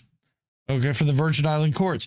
Everything he left over after his debts and fees were paid goes into something called the 1953 Trust. I'm guessing that's the year he was born, but I could be wrong. Maybe his parents. Somebody knows. And distributed among more than 40 people. 2 of those people set to get those assets were his brand new executors, Darren K. Indyke and Richard D. Kahn. It also included his brother, Mark Epstein, and his girlfriend, Karina Shuliak. Not Ghislaine Maxwell. His girlfriend, when he died, wasn't Ghislaine. He was with Karina. Now, she needs you to stay with her because this part is important. In this new will, he added a clause that allowed his new executors to sell off assets if necessary to cover environmental fees. Remember, just 2 weeks earlier, the EPA had visited the island, and then suddenly this clause gets added, among other changes, that made sure every single person who needed to get paid would get paid when he died. Then he died 48 hours later. Can anybody challenge that will to that change of the will? The probate laying out how Epstein's estate would be distributed because he was deceased was submitted and processed at the exact same time as his brand new final will. There's something that sets off alarm bells knowing they prepared these around the same time. So what was the plan for Great St. James? In 2016, Epstein paid $22.5 million, as she said, for the 165-acre island. He already owned nearby Little St. James, the property he publicly claimed as his primary residence. Great St. James was just an expansion of his compound. The island was purchased through that shell company called Great St. Jim, LLC, Jim being short for James, and the listed owner was a man named Sultan Ahmed Ben Sulayem. Ben Sulayem claimed that he never gave permission for Jeffrey to do this, and this was done without his knowledge. However, we all know that that's a blatant lie. He was named as a co-conspirator in the child sex trafficking ring led by Epstein's latest release of the files in February. All right. He hasn't been criminally charged, despite telling Epstein how much he enjoyed a video of a child being tortured. Suliem's only punishment is that he resigned from his high-paying executive positions at DP World and due to his association with Epstein. This is from the files. But back in 2016, the deal to purchase the island almost fell apart before it closed because local islanders begged the sellers not to go through with it. The seller's wife later admitted that rumors about Epstein's behavior were allegedly circulating at the time. None of it stopped the transaction, obviously. 3 months after taking ownership, construction crews were on the ground. The plans described a self-sustaining residential and educational compound with a private road network, guest cottages, a barge dock, an amphitheater. What does he need an amphitheater for? A solar array, and even an underwater office and a pool. What does he need an underwater office for? I'm guessing maybe he was planning on having massive parties, being able to entertain at an amphitheater, and having some famous celebrity perform at the amphitheater for all of his guests. The applications also made environmental promises, pledging to protect a rare tree boa and guaranteeing public access to a beloved local spot called Christmas Cove. This is a famous stop on cruise lines, and if you've ever taken a cruise in the area, you may have even stopped there. Oh my God. Can you imagine? We'll be stopping on Epstein Island now. Enjoy your stay. Try not to get raped. Epstein shut Christmas Cove down after taking control, by the way. Of course he did. When he died, an affidavit confirmed that he owned Great St. James. But Great St. James was only one piece of a larger pattern. Documents released by the U.S. Justice Department show that the Virgin Islands government also considered selling Dog Island to Epstein for $1.1 million. Shit, I'd buy it for that. The broader document tranche, numbering in the millions of pages, includes appraisals, property records, and the correspondence detailing Epstein's efforts to expand his footprint in the area. Why? For what purposes other than trafficking, imprisoning, eugenics, and doing it all completely in secret and outside of anybody's view? That looks like a golf course right there. Former Virgin Islands Governor Kenneth Mapp once asked Epstein whether he'd consider letting the government borrow $275 million. A 2012 report by New Grange Consulting Group recommended that Epstein purchase Gordon Ackley's radio station there and the Virgin Islands Daily News in order to influence the 2014 territorial elections and build a media enterprise capable of shaping future political outcomes in the area. Larry Ellison come to mind at all. Unreal. They were already talking about buying outlets to shape and influence territorial elections in 2014. It makes a lot of sense given his affiliation to Trump, who did exactly that. Built Truth Social. Again, there's Christmas Cove, where all the cruise ships used to dock. There's Little St. James Island, and in relation to Great St. James, and allegedly he was having tunnels built between them. When Epstein died, the islands were auctioned off just as his estate had planned. In March 2022, Great St. James and Little St. James were listed together $1 million. Not many people can afford to buy that. Epstein's estate said that the proceeds would go towards settling lawsuits. But by 2023, both islands were sold for half that, $60 million. The billionaire private equity executive Stephen Deckoff, who stated he plans to turn them, like she said, into luxury resorts. Think about what that actually means. Children were trafficked to these islands. Kids were abused and raped on this land. Sounds like Gaza. And the ending to that story is that a billionaire snaps up the property at a discount, slaps some overwater bungalows on it, and starts selling weekend getaways to wealthy tourists. There was no memorial and no reckoning with what happened there. The market just absorbed it, the way it absorbs everything. And the place where some of the worst crimes imaginable were committed is now being rebranded into something you might see in a travel magazine. They might as well call it New Gaza. Sure, to some of you, it might just be land, but how can someone really enjoy a lot and fair food with your kid knowing someone else's child was assaulted and tortured there? It's that they don't know. So this is where we part for now. Jeffrey Epstein was part of something bigger. A system that has architects, financiers, and protectors at every level.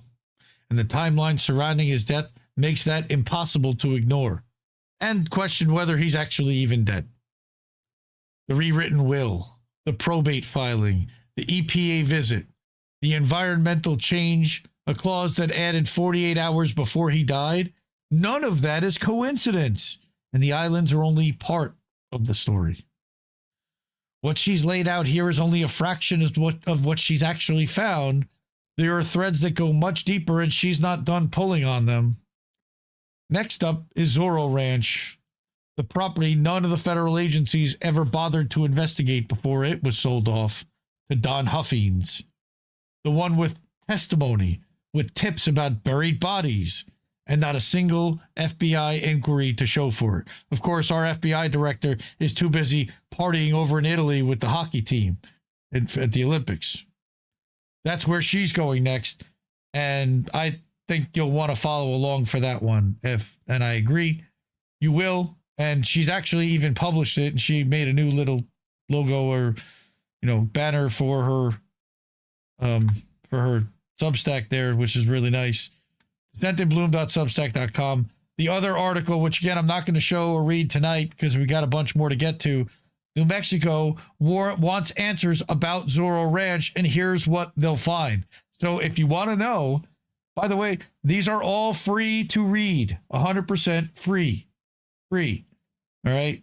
Support independent media, subscribe, and become a paid subscriber for $5 a month because it goes directly to her and it's helping her pay her bills. And it actually does make a big difference. All right. And by all means, please read this article. Very important. And hours and hours and hours of research. As she says here in chat, I stay up to like 3 a.m. writing sometimes. I don't like using grammar checkers. Leave me alone. It's okay. That's okay. I'll fill in the grammar. The content is what's unbelievable. And no, you've seen nothing, bro. You haven't seen this one before. You have not seen this one before. All right. So again, DescentInBloom.substack.com. Go follow her over there and subscribe. Subscribe, as Reef likes to play that sound bit, but I don't have that on my soundboard. Okay. We've got a couple of ICE stories. We got a lightning round, GoFundMe. So buckle up. We got a few more things to do, and then we'll get out of here for the night. Okay. We're going to talk about what's going on with ICE. All right. Unicorn Riot is another. Oh, before we do that, support independent media. We need it more than ever, just so I can put this when I clip it. Cash App, $, Indie News Network. co-fi.com/Indie News Network. PayPal.me/Indie News Network. Patreon.com/Indie News Network. Over at IndieNewsNow.com and at INNNewsletter.com. Also at IndieMediaToday.com. Right. Shane is pointing out that the password to Epstein's bank account was changed after his death, which would be Zoro is the better of the two articles. Okay, maybe. It was also the longer of the two articles, and that one was long enough. But that's fair. And again, I'm also giving people a reason to want to go read the other one on their own as well. So we need to do that. Unicorn Riot wrote an article about what's going on in Minnesota because that's where they're from. All right. And this one is infuriating, and it includes a statement that I'm not going, I guess I'll read it. It's not that long. Okay. Nikos Georgiadis, okay, independent media, Indie Media Award honoree Unicorn Riot.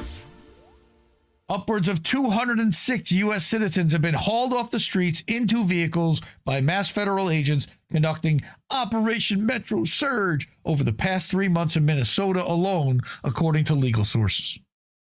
Many of these citizens, or USCs, have been beaten, had their constitutional rights violated, and were brought to the Whipple Federal Building, some later brought to Shelburne County Jail. One of the hundreds shared their story with Unicorn Riot on condition of anonymity for fear of repression and retribution, and we're publishing their statement.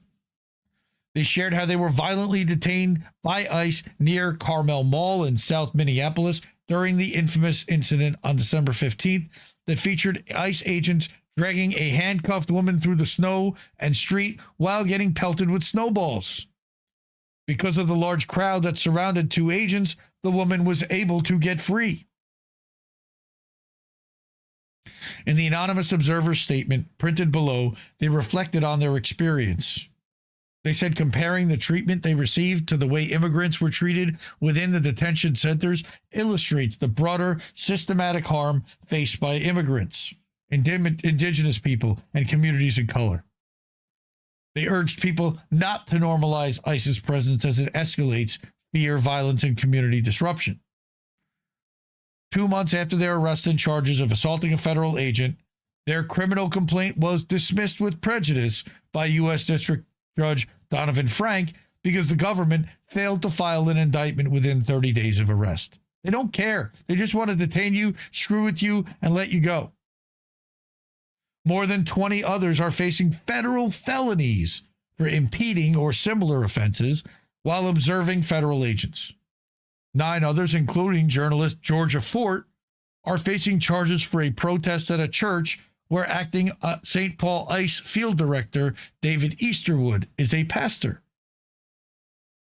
And here is the statement. Quote, while driving towards Carmel Mall after an immigration abduction by ICE, the car in front of me stopped and 2 agents exited the vehicle and approached mine. They came to both sides of the vehicle and told me to put the vehicle in park and pull their guns on me. They held the gun in my face and shouted at me to put the vehicle in park. One reached in and put my vehicle in park. They pulled me from the vehicle. They shouted, reaching for something?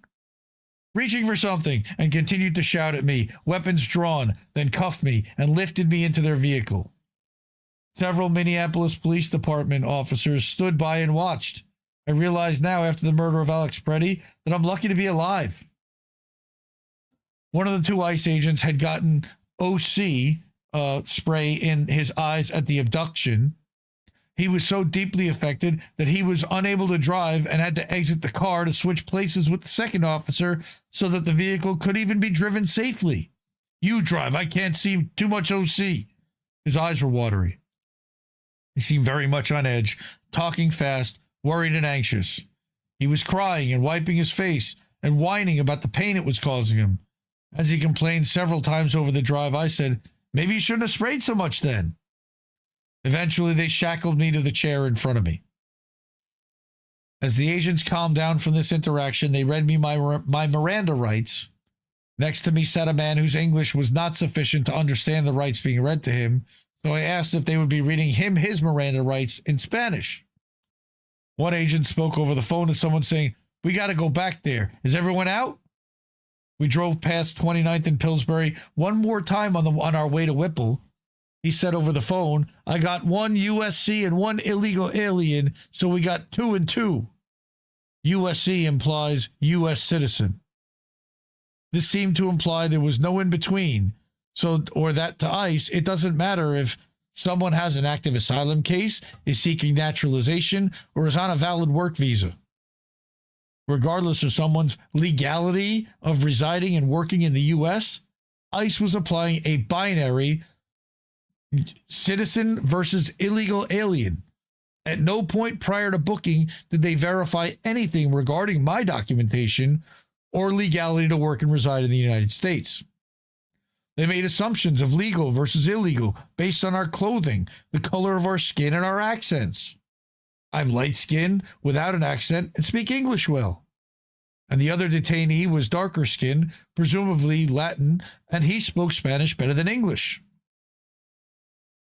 The man next to me had been sitting in his car behind ICE with his girlfriend during the chaotic scene at 29th and Pillsbury, when the agent went up to his window, shouted something, and without much time or hesitation, an agent shattered the window with a device. We've heard countless stories about this. He reached his hand in the broken window, opened the car door, and pulled the man out. His girlfriend was also taken from the car later on. I asked him some questions in Spanish, and the agents asked me, "Are you a professional? How much are you getting paid for this?" Like, heaven forbid you were just a human and knew Spanish and wanted to help somebody in need. I asked the man if he had a lawyer and told him not to speak to them unless he spoke to his lawyer. The agent who couldn't drive complained about the broken glass causing his hand to bleed. The agents periodically expressed frustration when I would speak in Spanish to them. "Why don't you speak in English? You know English. Speak English." I asked the agents if they knew why someone might refuse to comply with an order. They seemed very excited at that question, saying, "Tell me," and presumably beginning a recording on their phone. They thought that I was intending to incriminate myself. I did comply with all orders received during my arrest. I said that if the orders are given in English and someone only speaks Spanish, it's reasonable to believe that people might not understand the order and might not comply. We arrived at Whipple. After a while, a federal agent came to my side door and said, "Give us your name," and expressing that it would be bad for me if I didn't.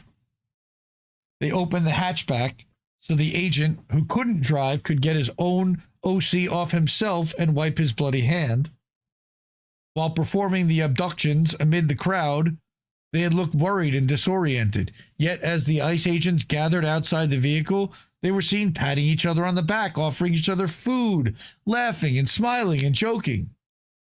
It was unclear if they really liked the violence and chaos of abductions, or if they were just attempting to look cool in front of other agents. I caught some bits and pieces of conversations from the back of the vehicle, such as, "Don't talk near this one of them speaks English," and "I got 44 and I just need 6 more. One agent said, "I'm ready to go back now. Let's go back. That place is really a hot spot." I was eventually removed from the vehicle, and they took a bottle of water and poured it into my hair, down the front of my face, saying, "We have to do this," regarding the pepper spray. It was incredibly ineffective and seemed like it was only done to get pepper spray into my eyes and face from my hair. They laughed as I sputtered from the water covering my nose and mouth. The agent bent my wrist in on itself and pushed me toward a garage. I said, "Is this necessary for you to be hurting my wrist?" He said, "This is what they're supposed to do. Standard procedure." My wrists have scars and still hurt from the cuffs and the forceful mishandling. I was brought down a corridor from the garage into a holding room at Whipple. There were 2 or 3 folks that were Spanish speakers who were in the room with us the whole time who worked at Whipple. When I asked what they did here, they said they were there to clean. There were too many federal agents and Whipple building employees going in and out. There were 2 men in the corner sorting property and counting money. On the ground directly in front of us was the wrap, a full-body detention straitjacket device. We all sat on a bench, me and 4 men who were presumed by ICE to be undocumented.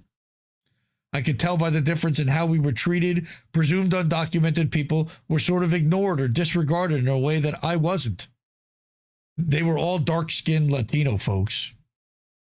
I recall now hearing from friends in immigrant and Native communities, learning that ICE frequently was targeting darker-skinned people, making assumptions of people's ethnicity and citizenship.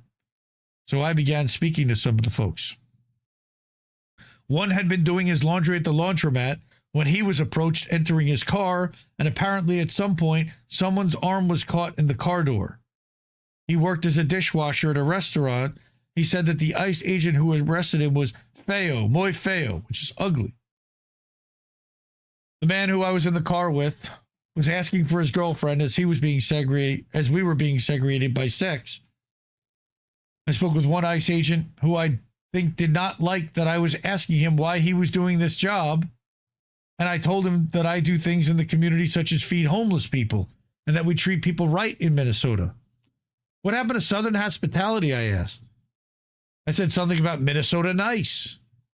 He replied that I should come down to Texas, unclear if that was a threat, and that he was just running around all day trying to find an ATM so he could give his $100 per diem to a homeless person. He seemed to pose a question, this is a question to me, in a way of, see, we're not all bad people. We're actually doing what's right. I said, people are complicated.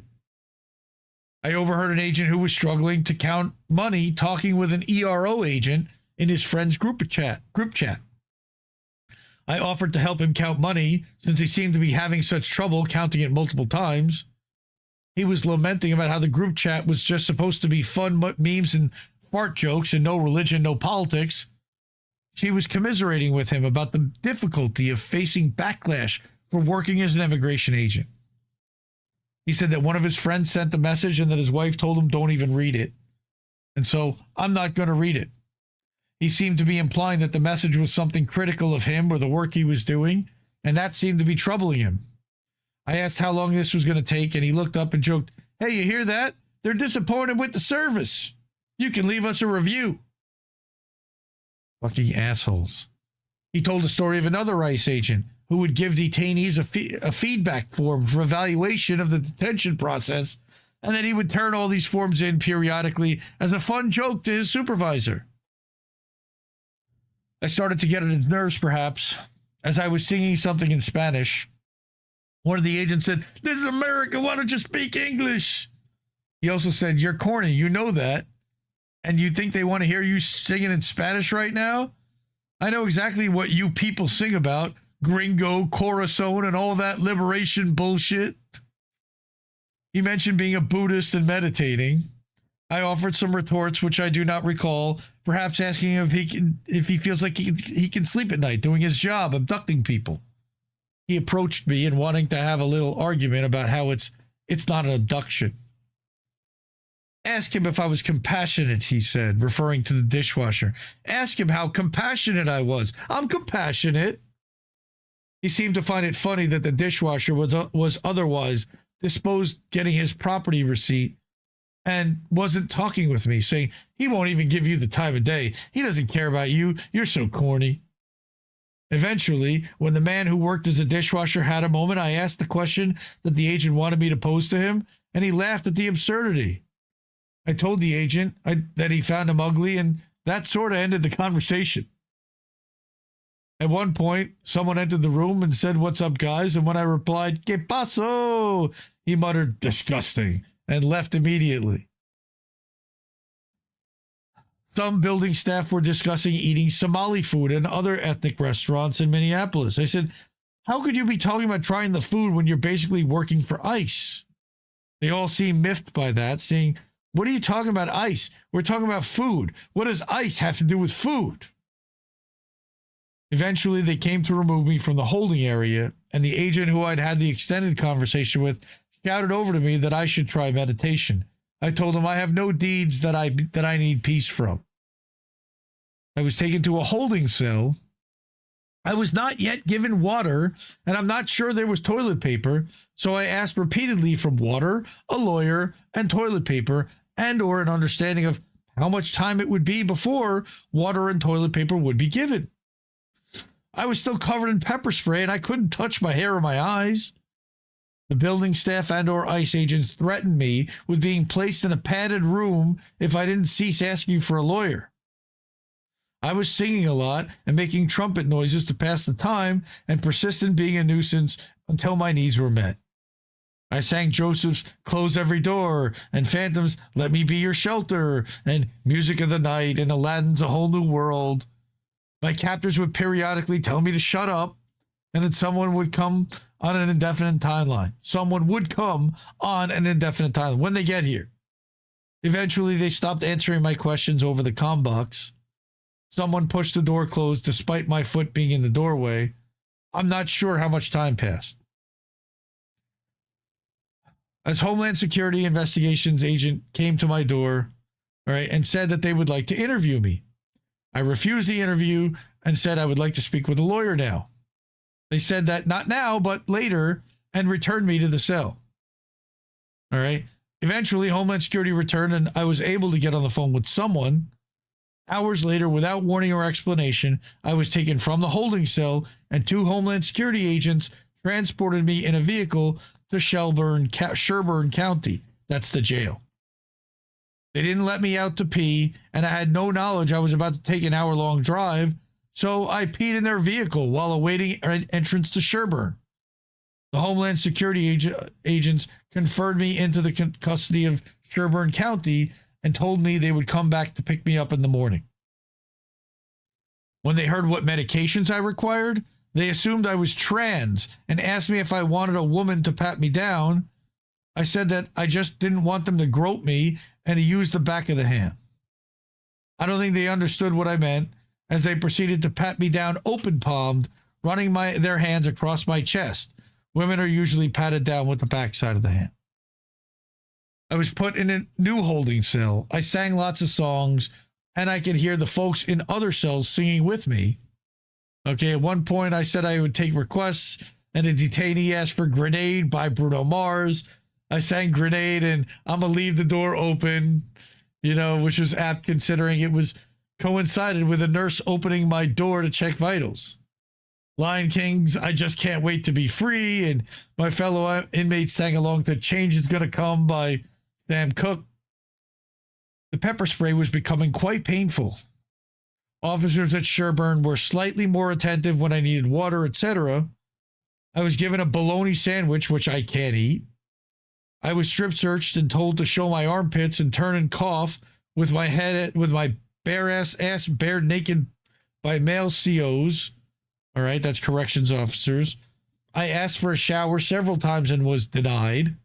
After repeated requests for a shower, I was told late into the night, Big Boss says no. So I began screaming, moaning, making as much unpleasant noise as possible. I got a shower relatively quickly after that in super hot water, which of course is not recommended for pepper spray, which was very painful, but better than the alternative of no shower at all. My whole body was on fire for about a half hour after that, and I still had pepper spray on my hands and hair days later. But my condition improved in general. I was finally moved into housing at 2 a.m. and was kept in maximum security for about 30-ish hours. I thought they were coming to get him the next day. The inmates there were very nice and kind and helpful. I never received a meal that didn't have meat and asked the corrections officers to give the meat and dairy products to other people. They always took the milk back, but did allow me to give away the meat. I asked for a book, but one of the other max security folks said all the books sucked. I was eventually able to get time to call friends, attorneys, and family. I played cribbage with myself, using the holes in the grate at the back of my cell with broken pencils and pegs, and with a handmade deck of cards. I drew fake windows, and within the windows, a lake scene with a dock and a beaver and a tree line. I was in detention at Sherburne for about 30 hours, despite, again, the Homeland Security agents telling me that they would be back in the morning to bring me to the U.S. Marshals. When they arrived to pick me up, they also attempted to fingerprint me in a booking room. In the booking room, there was a swastika on the wall and an SS, which I asked if they would remove. They said, someone will come to clean it.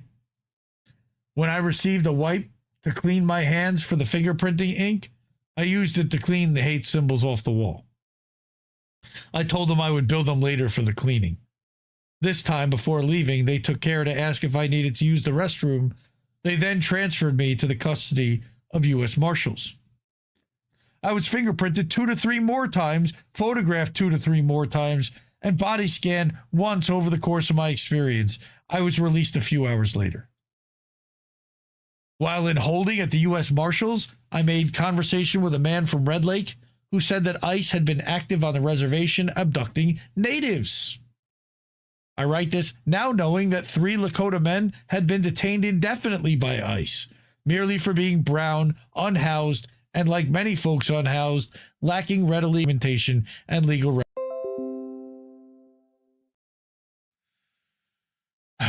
I write this knowing that the fear and danger that ICE poses to me is nothing compared to what is being faced by individuals in the indigenous, Hispanic, Somali, and Southeast Asian communities.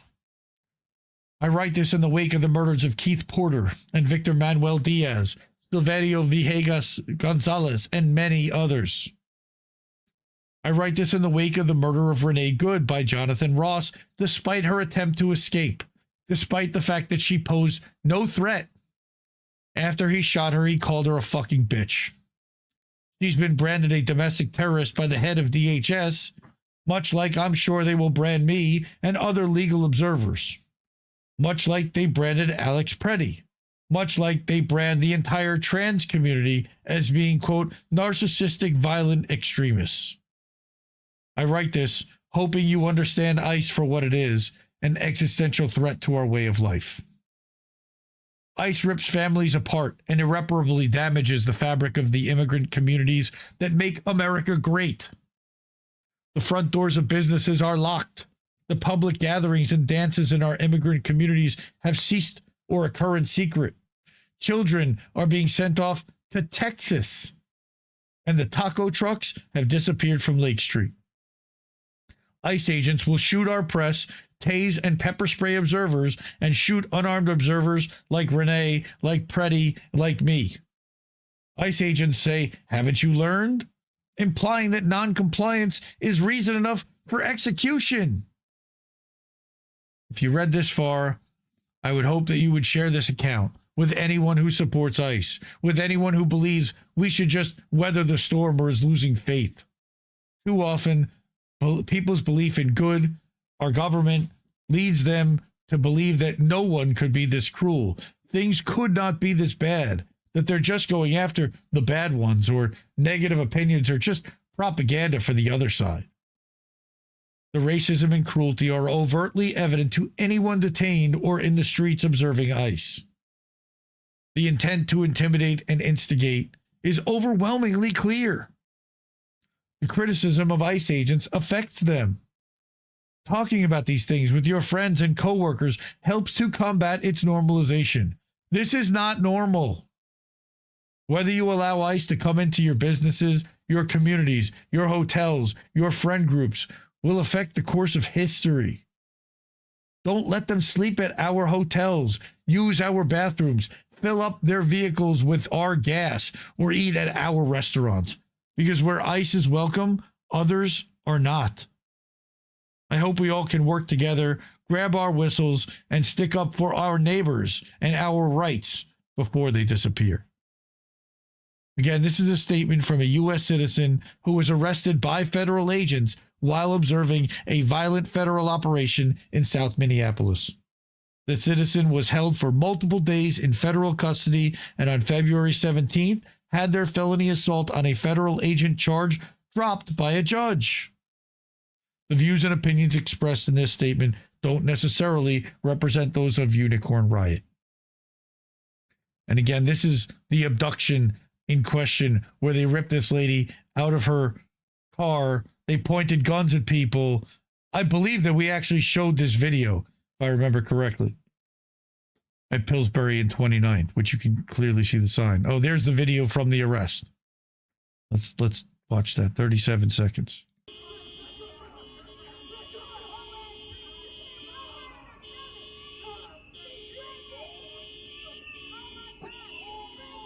She ended up getting away, allegedly.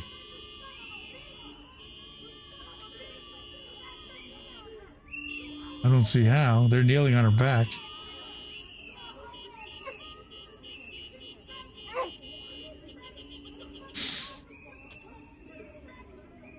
And so one of the other people arrested that day was this U.S. citizen that gave that statement, who witnessed this. Fuck ICE. Unicorn Riot, again, is an Indie Media Award honoree. inaugural class 2022 for outstanding journalism and being an outstanding outlet. They also did extensive coverage of the Line 3 pipeline protest by indigenous people in Minnesota, as well as the Wiley Forest and the murder of Tortuguita down in Stop Cop City. They were there for all of that. A big fan of Unicorn Riot.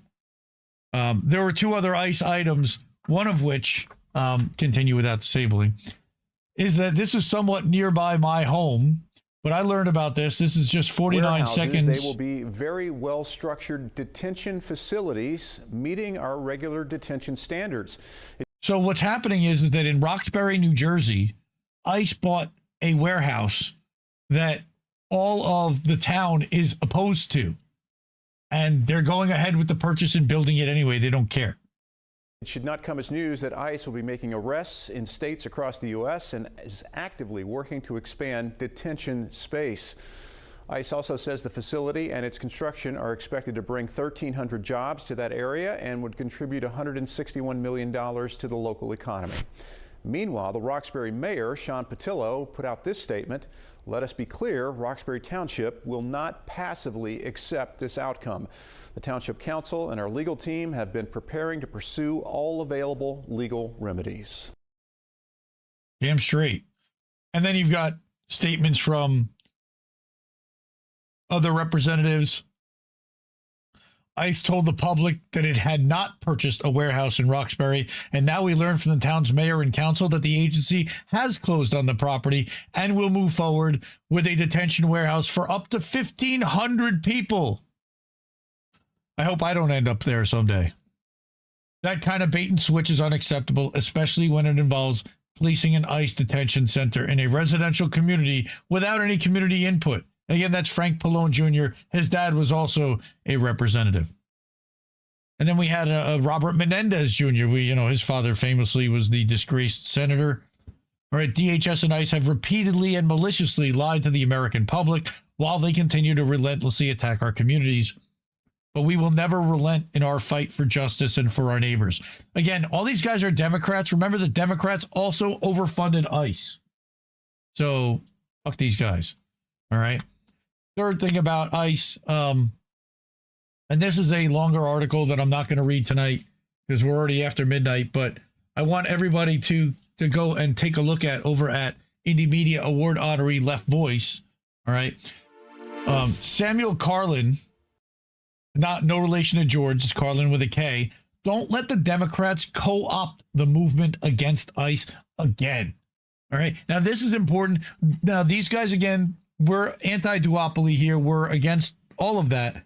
But we are understanding that the duopoly is looking to seize upon a narrative, and they see what's popular, and they see that protesting ICE is popular, and they want to get behind that and co-opt it.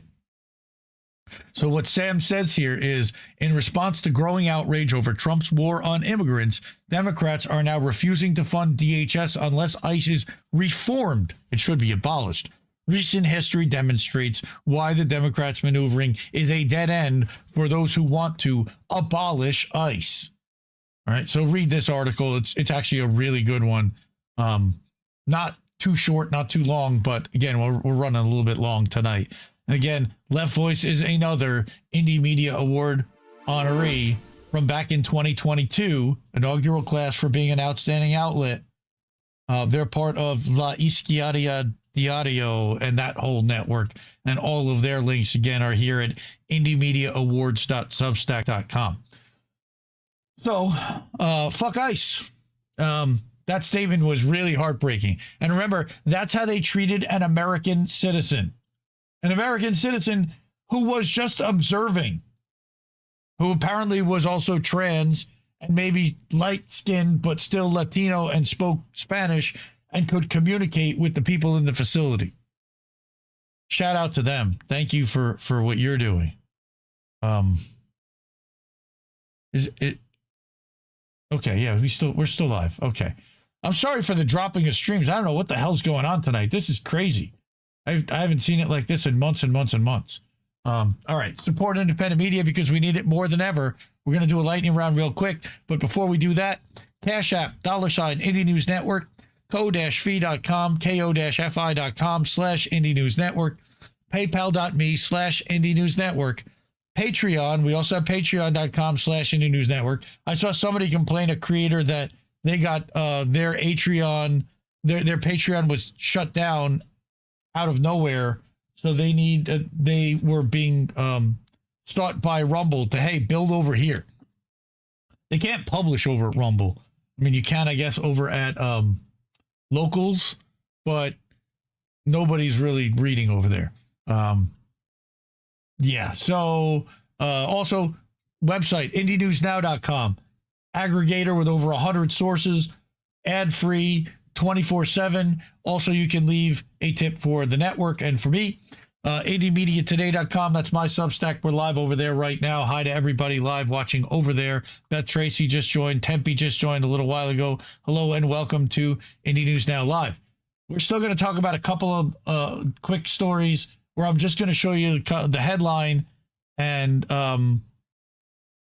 read a couple tweets or whatever, and then we'll get to the GoFundMes and the updates on our friends. Okay. Now, this one almost warms my heart, except that it's not a total restoration. A couple of weeks, about 2 months ago, we actually talked about David Rovics, who's a musician that YouTube erased. So YouTube deleted his channel, deleted him from YouTube Music, deleted all of his playlists, deleted everything, unpersoned him. Well, after a major outcry, he said solidarity gets the goods, or at least some of them. They now have decided that they have been reinstated, that his channel has been reinstated. However, not fully. And he wrote this article that explains what's going on here. And I said, this almost warms my heart, except that it's not a total restoration of David's albums to YouTube Music. And he says that in the article. But the injustice is in the process of being corrected, hopefully. And we've seen positive movement in repersoning David, which is good. Sadly, YouTube will suffer no recourse or harm for the real, irreparable damage they've caused without a lawsuit.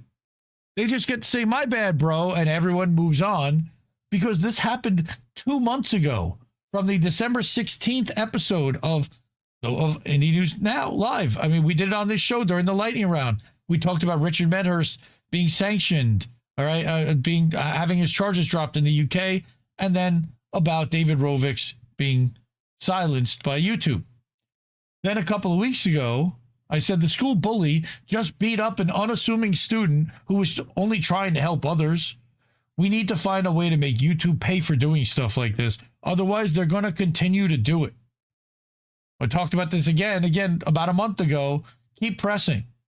All right, that was also on this show during the lightning round. So lightning round is becoming the David Rovics round. What's going on with David Rovics? Well, at least he's back on YouTube. Go support David Rovics. That's davidrovics.substack.com. All right. This is the article where he's a partial victory in a campaign to restore my YouTube stuff. And the problem is that not being on YouTube Music, his music isn't being recommended to as many people. So it's not being discovered by as many people that would ordinarily like it and be in that genre. Next, we have a win. We finally got some happy news. A big fuck you to big tech. New Jersey residents defeat the AI data center that was being proposed in New Brunswick. So this comes out of Brett Wilkins and Common Dreams, and then republished over at SheerPost. All three of those are Indie Media Award honorees. So I'm going to hit it 3 times. 1, 2, hey, and then 3. There we go. So what's happening here is that City of New Brunswick voted Wednesday to cancel plans to construct an AI data center and instead build a new public park where that 27,000 square foot facility would have gone. And there's video. Okay. This is They canceled it! Say what? They canceled it!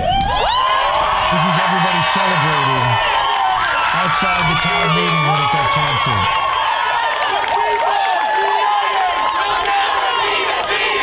The people united will never be defeated! The people united will never be defeated! The people united will never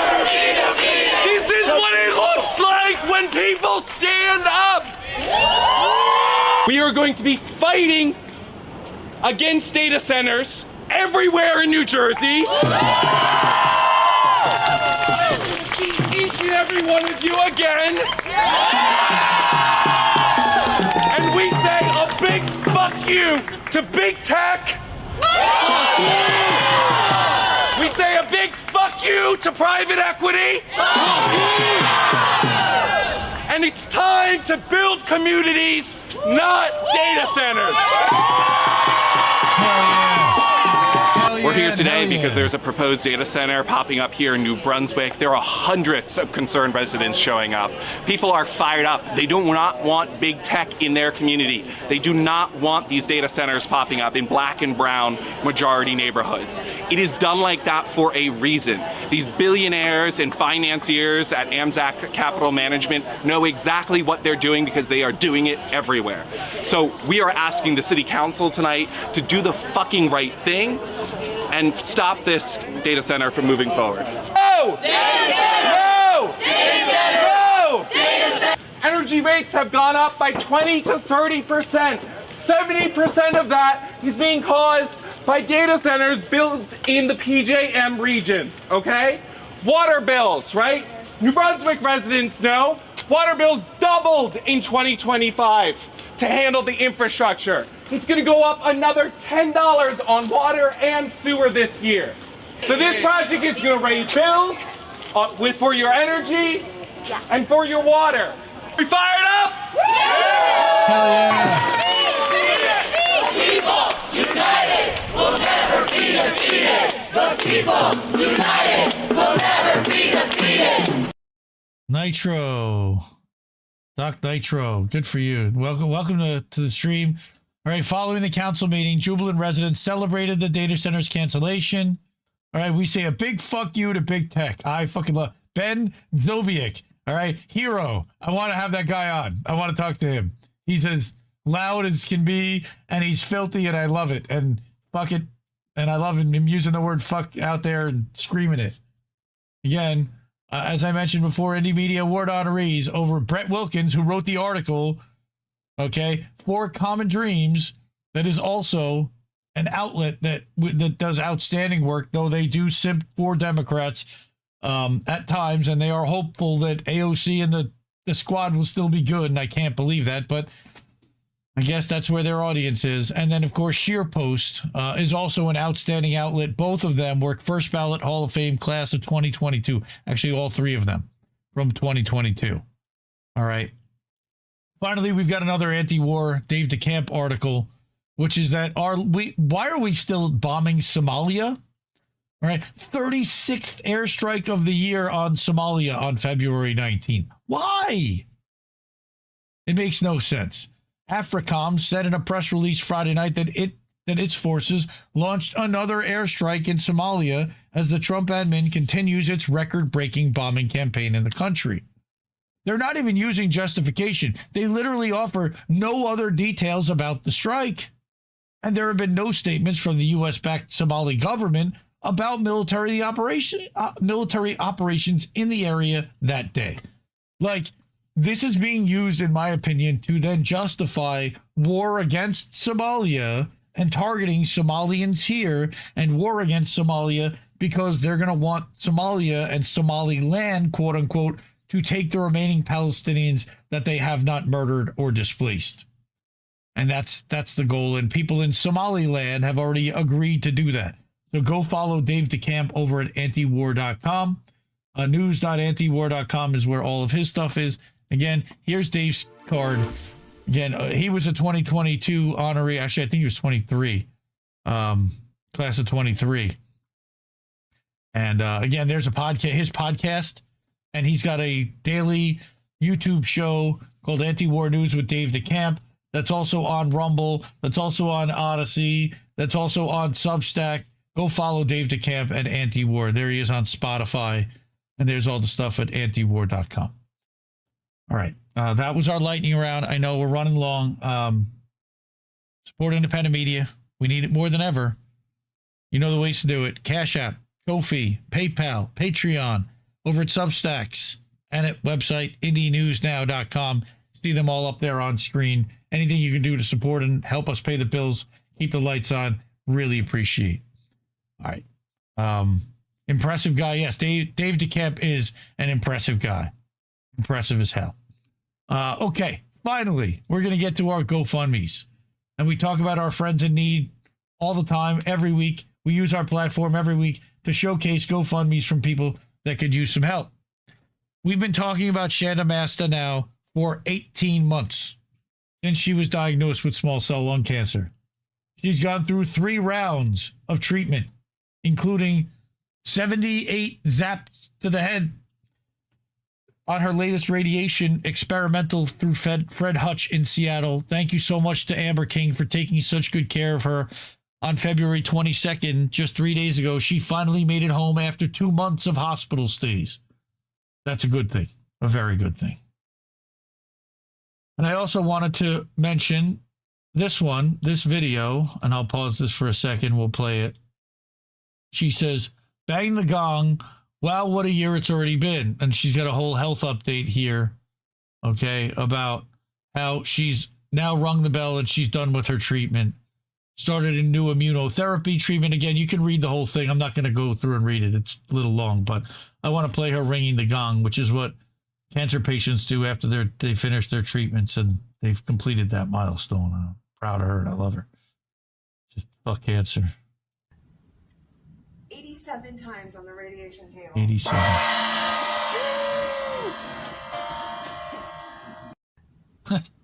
87 times.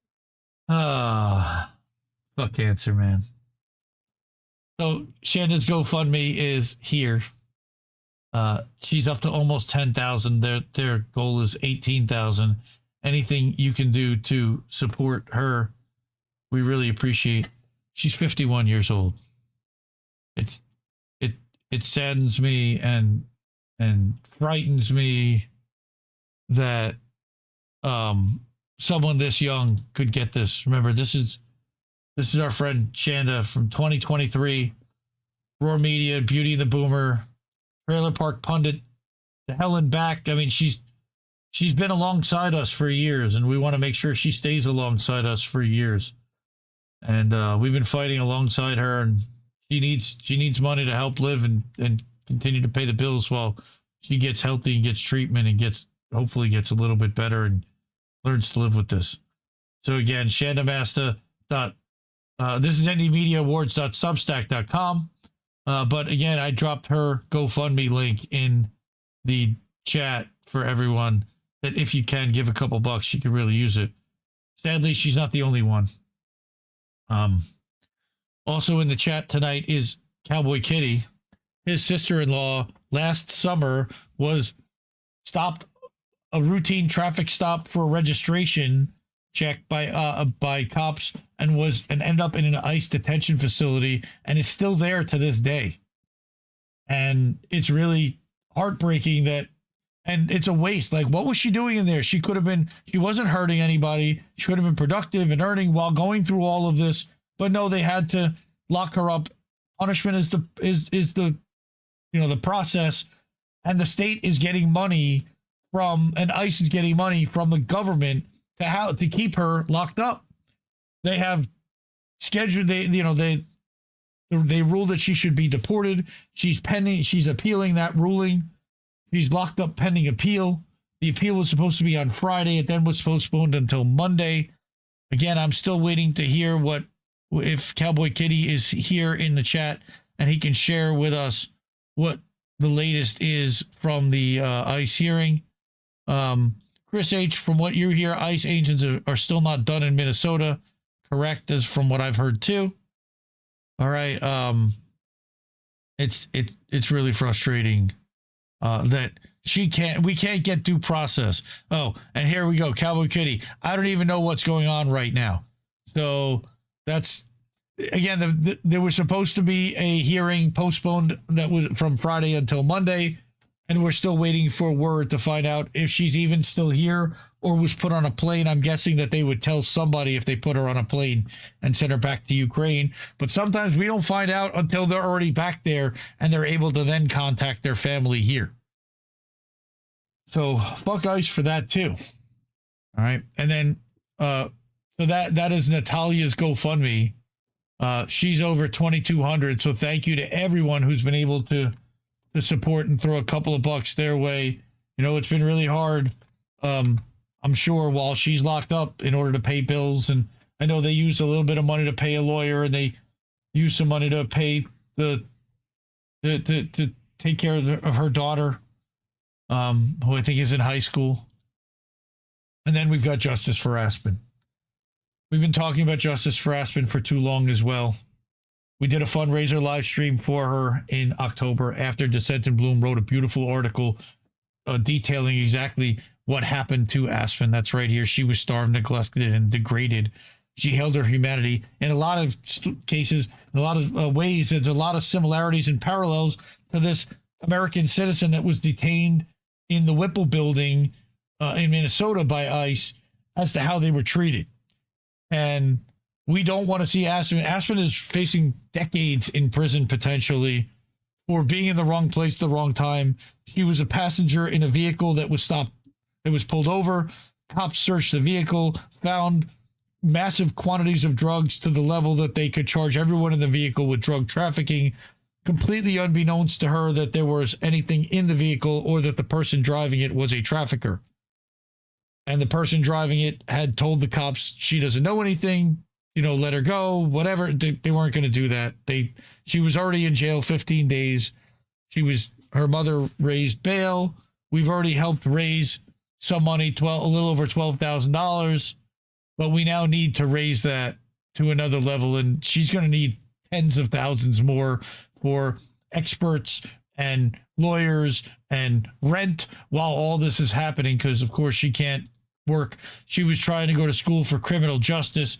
All of that goes out the window if she's convicted and is held up while she's pending trial. So please support Aspen if you can as well. Aspen and her mother, Halo Benson, are Assange supporters and defenders of free speech and truth, and they were organizers for Oklahoma for Assange, and they had been there when Gabriel Shipton and John Shipton did the preview of their home run tour for Assange and the preview of the Ithaca movie documentary that they had produced. Okay, these are people who would be in the streets, but now they're being tied up with a lawsuit, and it's just heartbreaking. And then finally, again, we have the IndieNewsNow website. I've talked about it at all the breaks between articles and between segments. It's an ad-free website that runs 24/7 and aggregates news from more than 100 sources, Israel-Palestine news, and antiwar.com, and Odyssey video pages.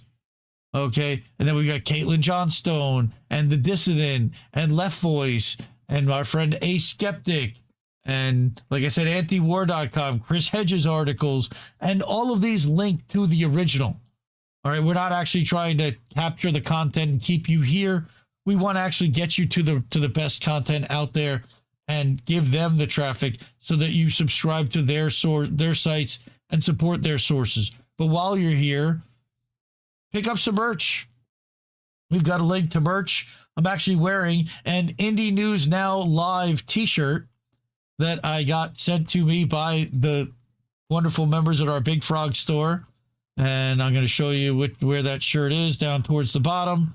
It's one of the newer shirts. I got a Boat Smashing Into Other Boats shirt sent to me. I got an Indie Media Today, and there's an Indie News Now live shirt as well with the red at the bottom. And I got, of course, the Indie logo shirt. I'm wearing that one tomorrow. It's finally out of the wash, and I can't wait. Can't wait to wear that one. They're comfortable. They're good sized. Pick them up at the Indie News shop.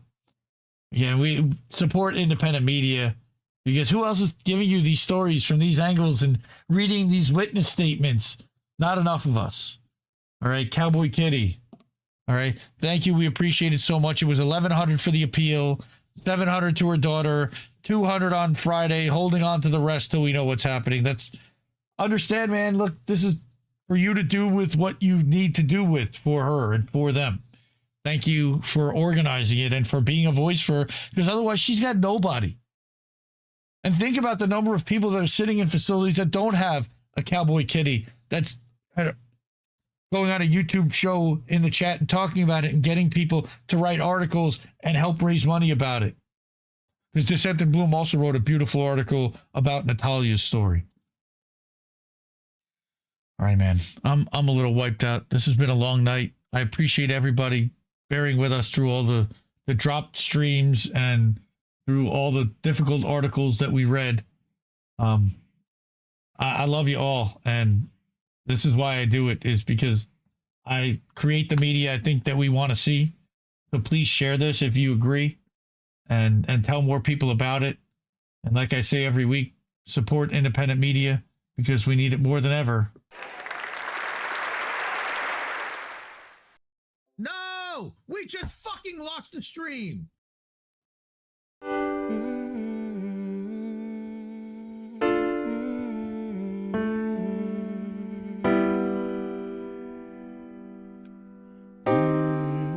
I think I liked it better being blind, when I couldn't read between the lines, and when I couldn't see the cracks in the structure that lay bare before me the whole time. I think I liked it better back when I suspended disbelief and swallowed pride. I thought I knew the difference in the red from the blue, but they both bleed us so dry. They both bleed us so dry. My favorite songs don't hit the same way. I get to the end of a 4-minute track and I'm only looking back thinking, what did they actually say? So I guess this isn't such an awful place. Is that what you want?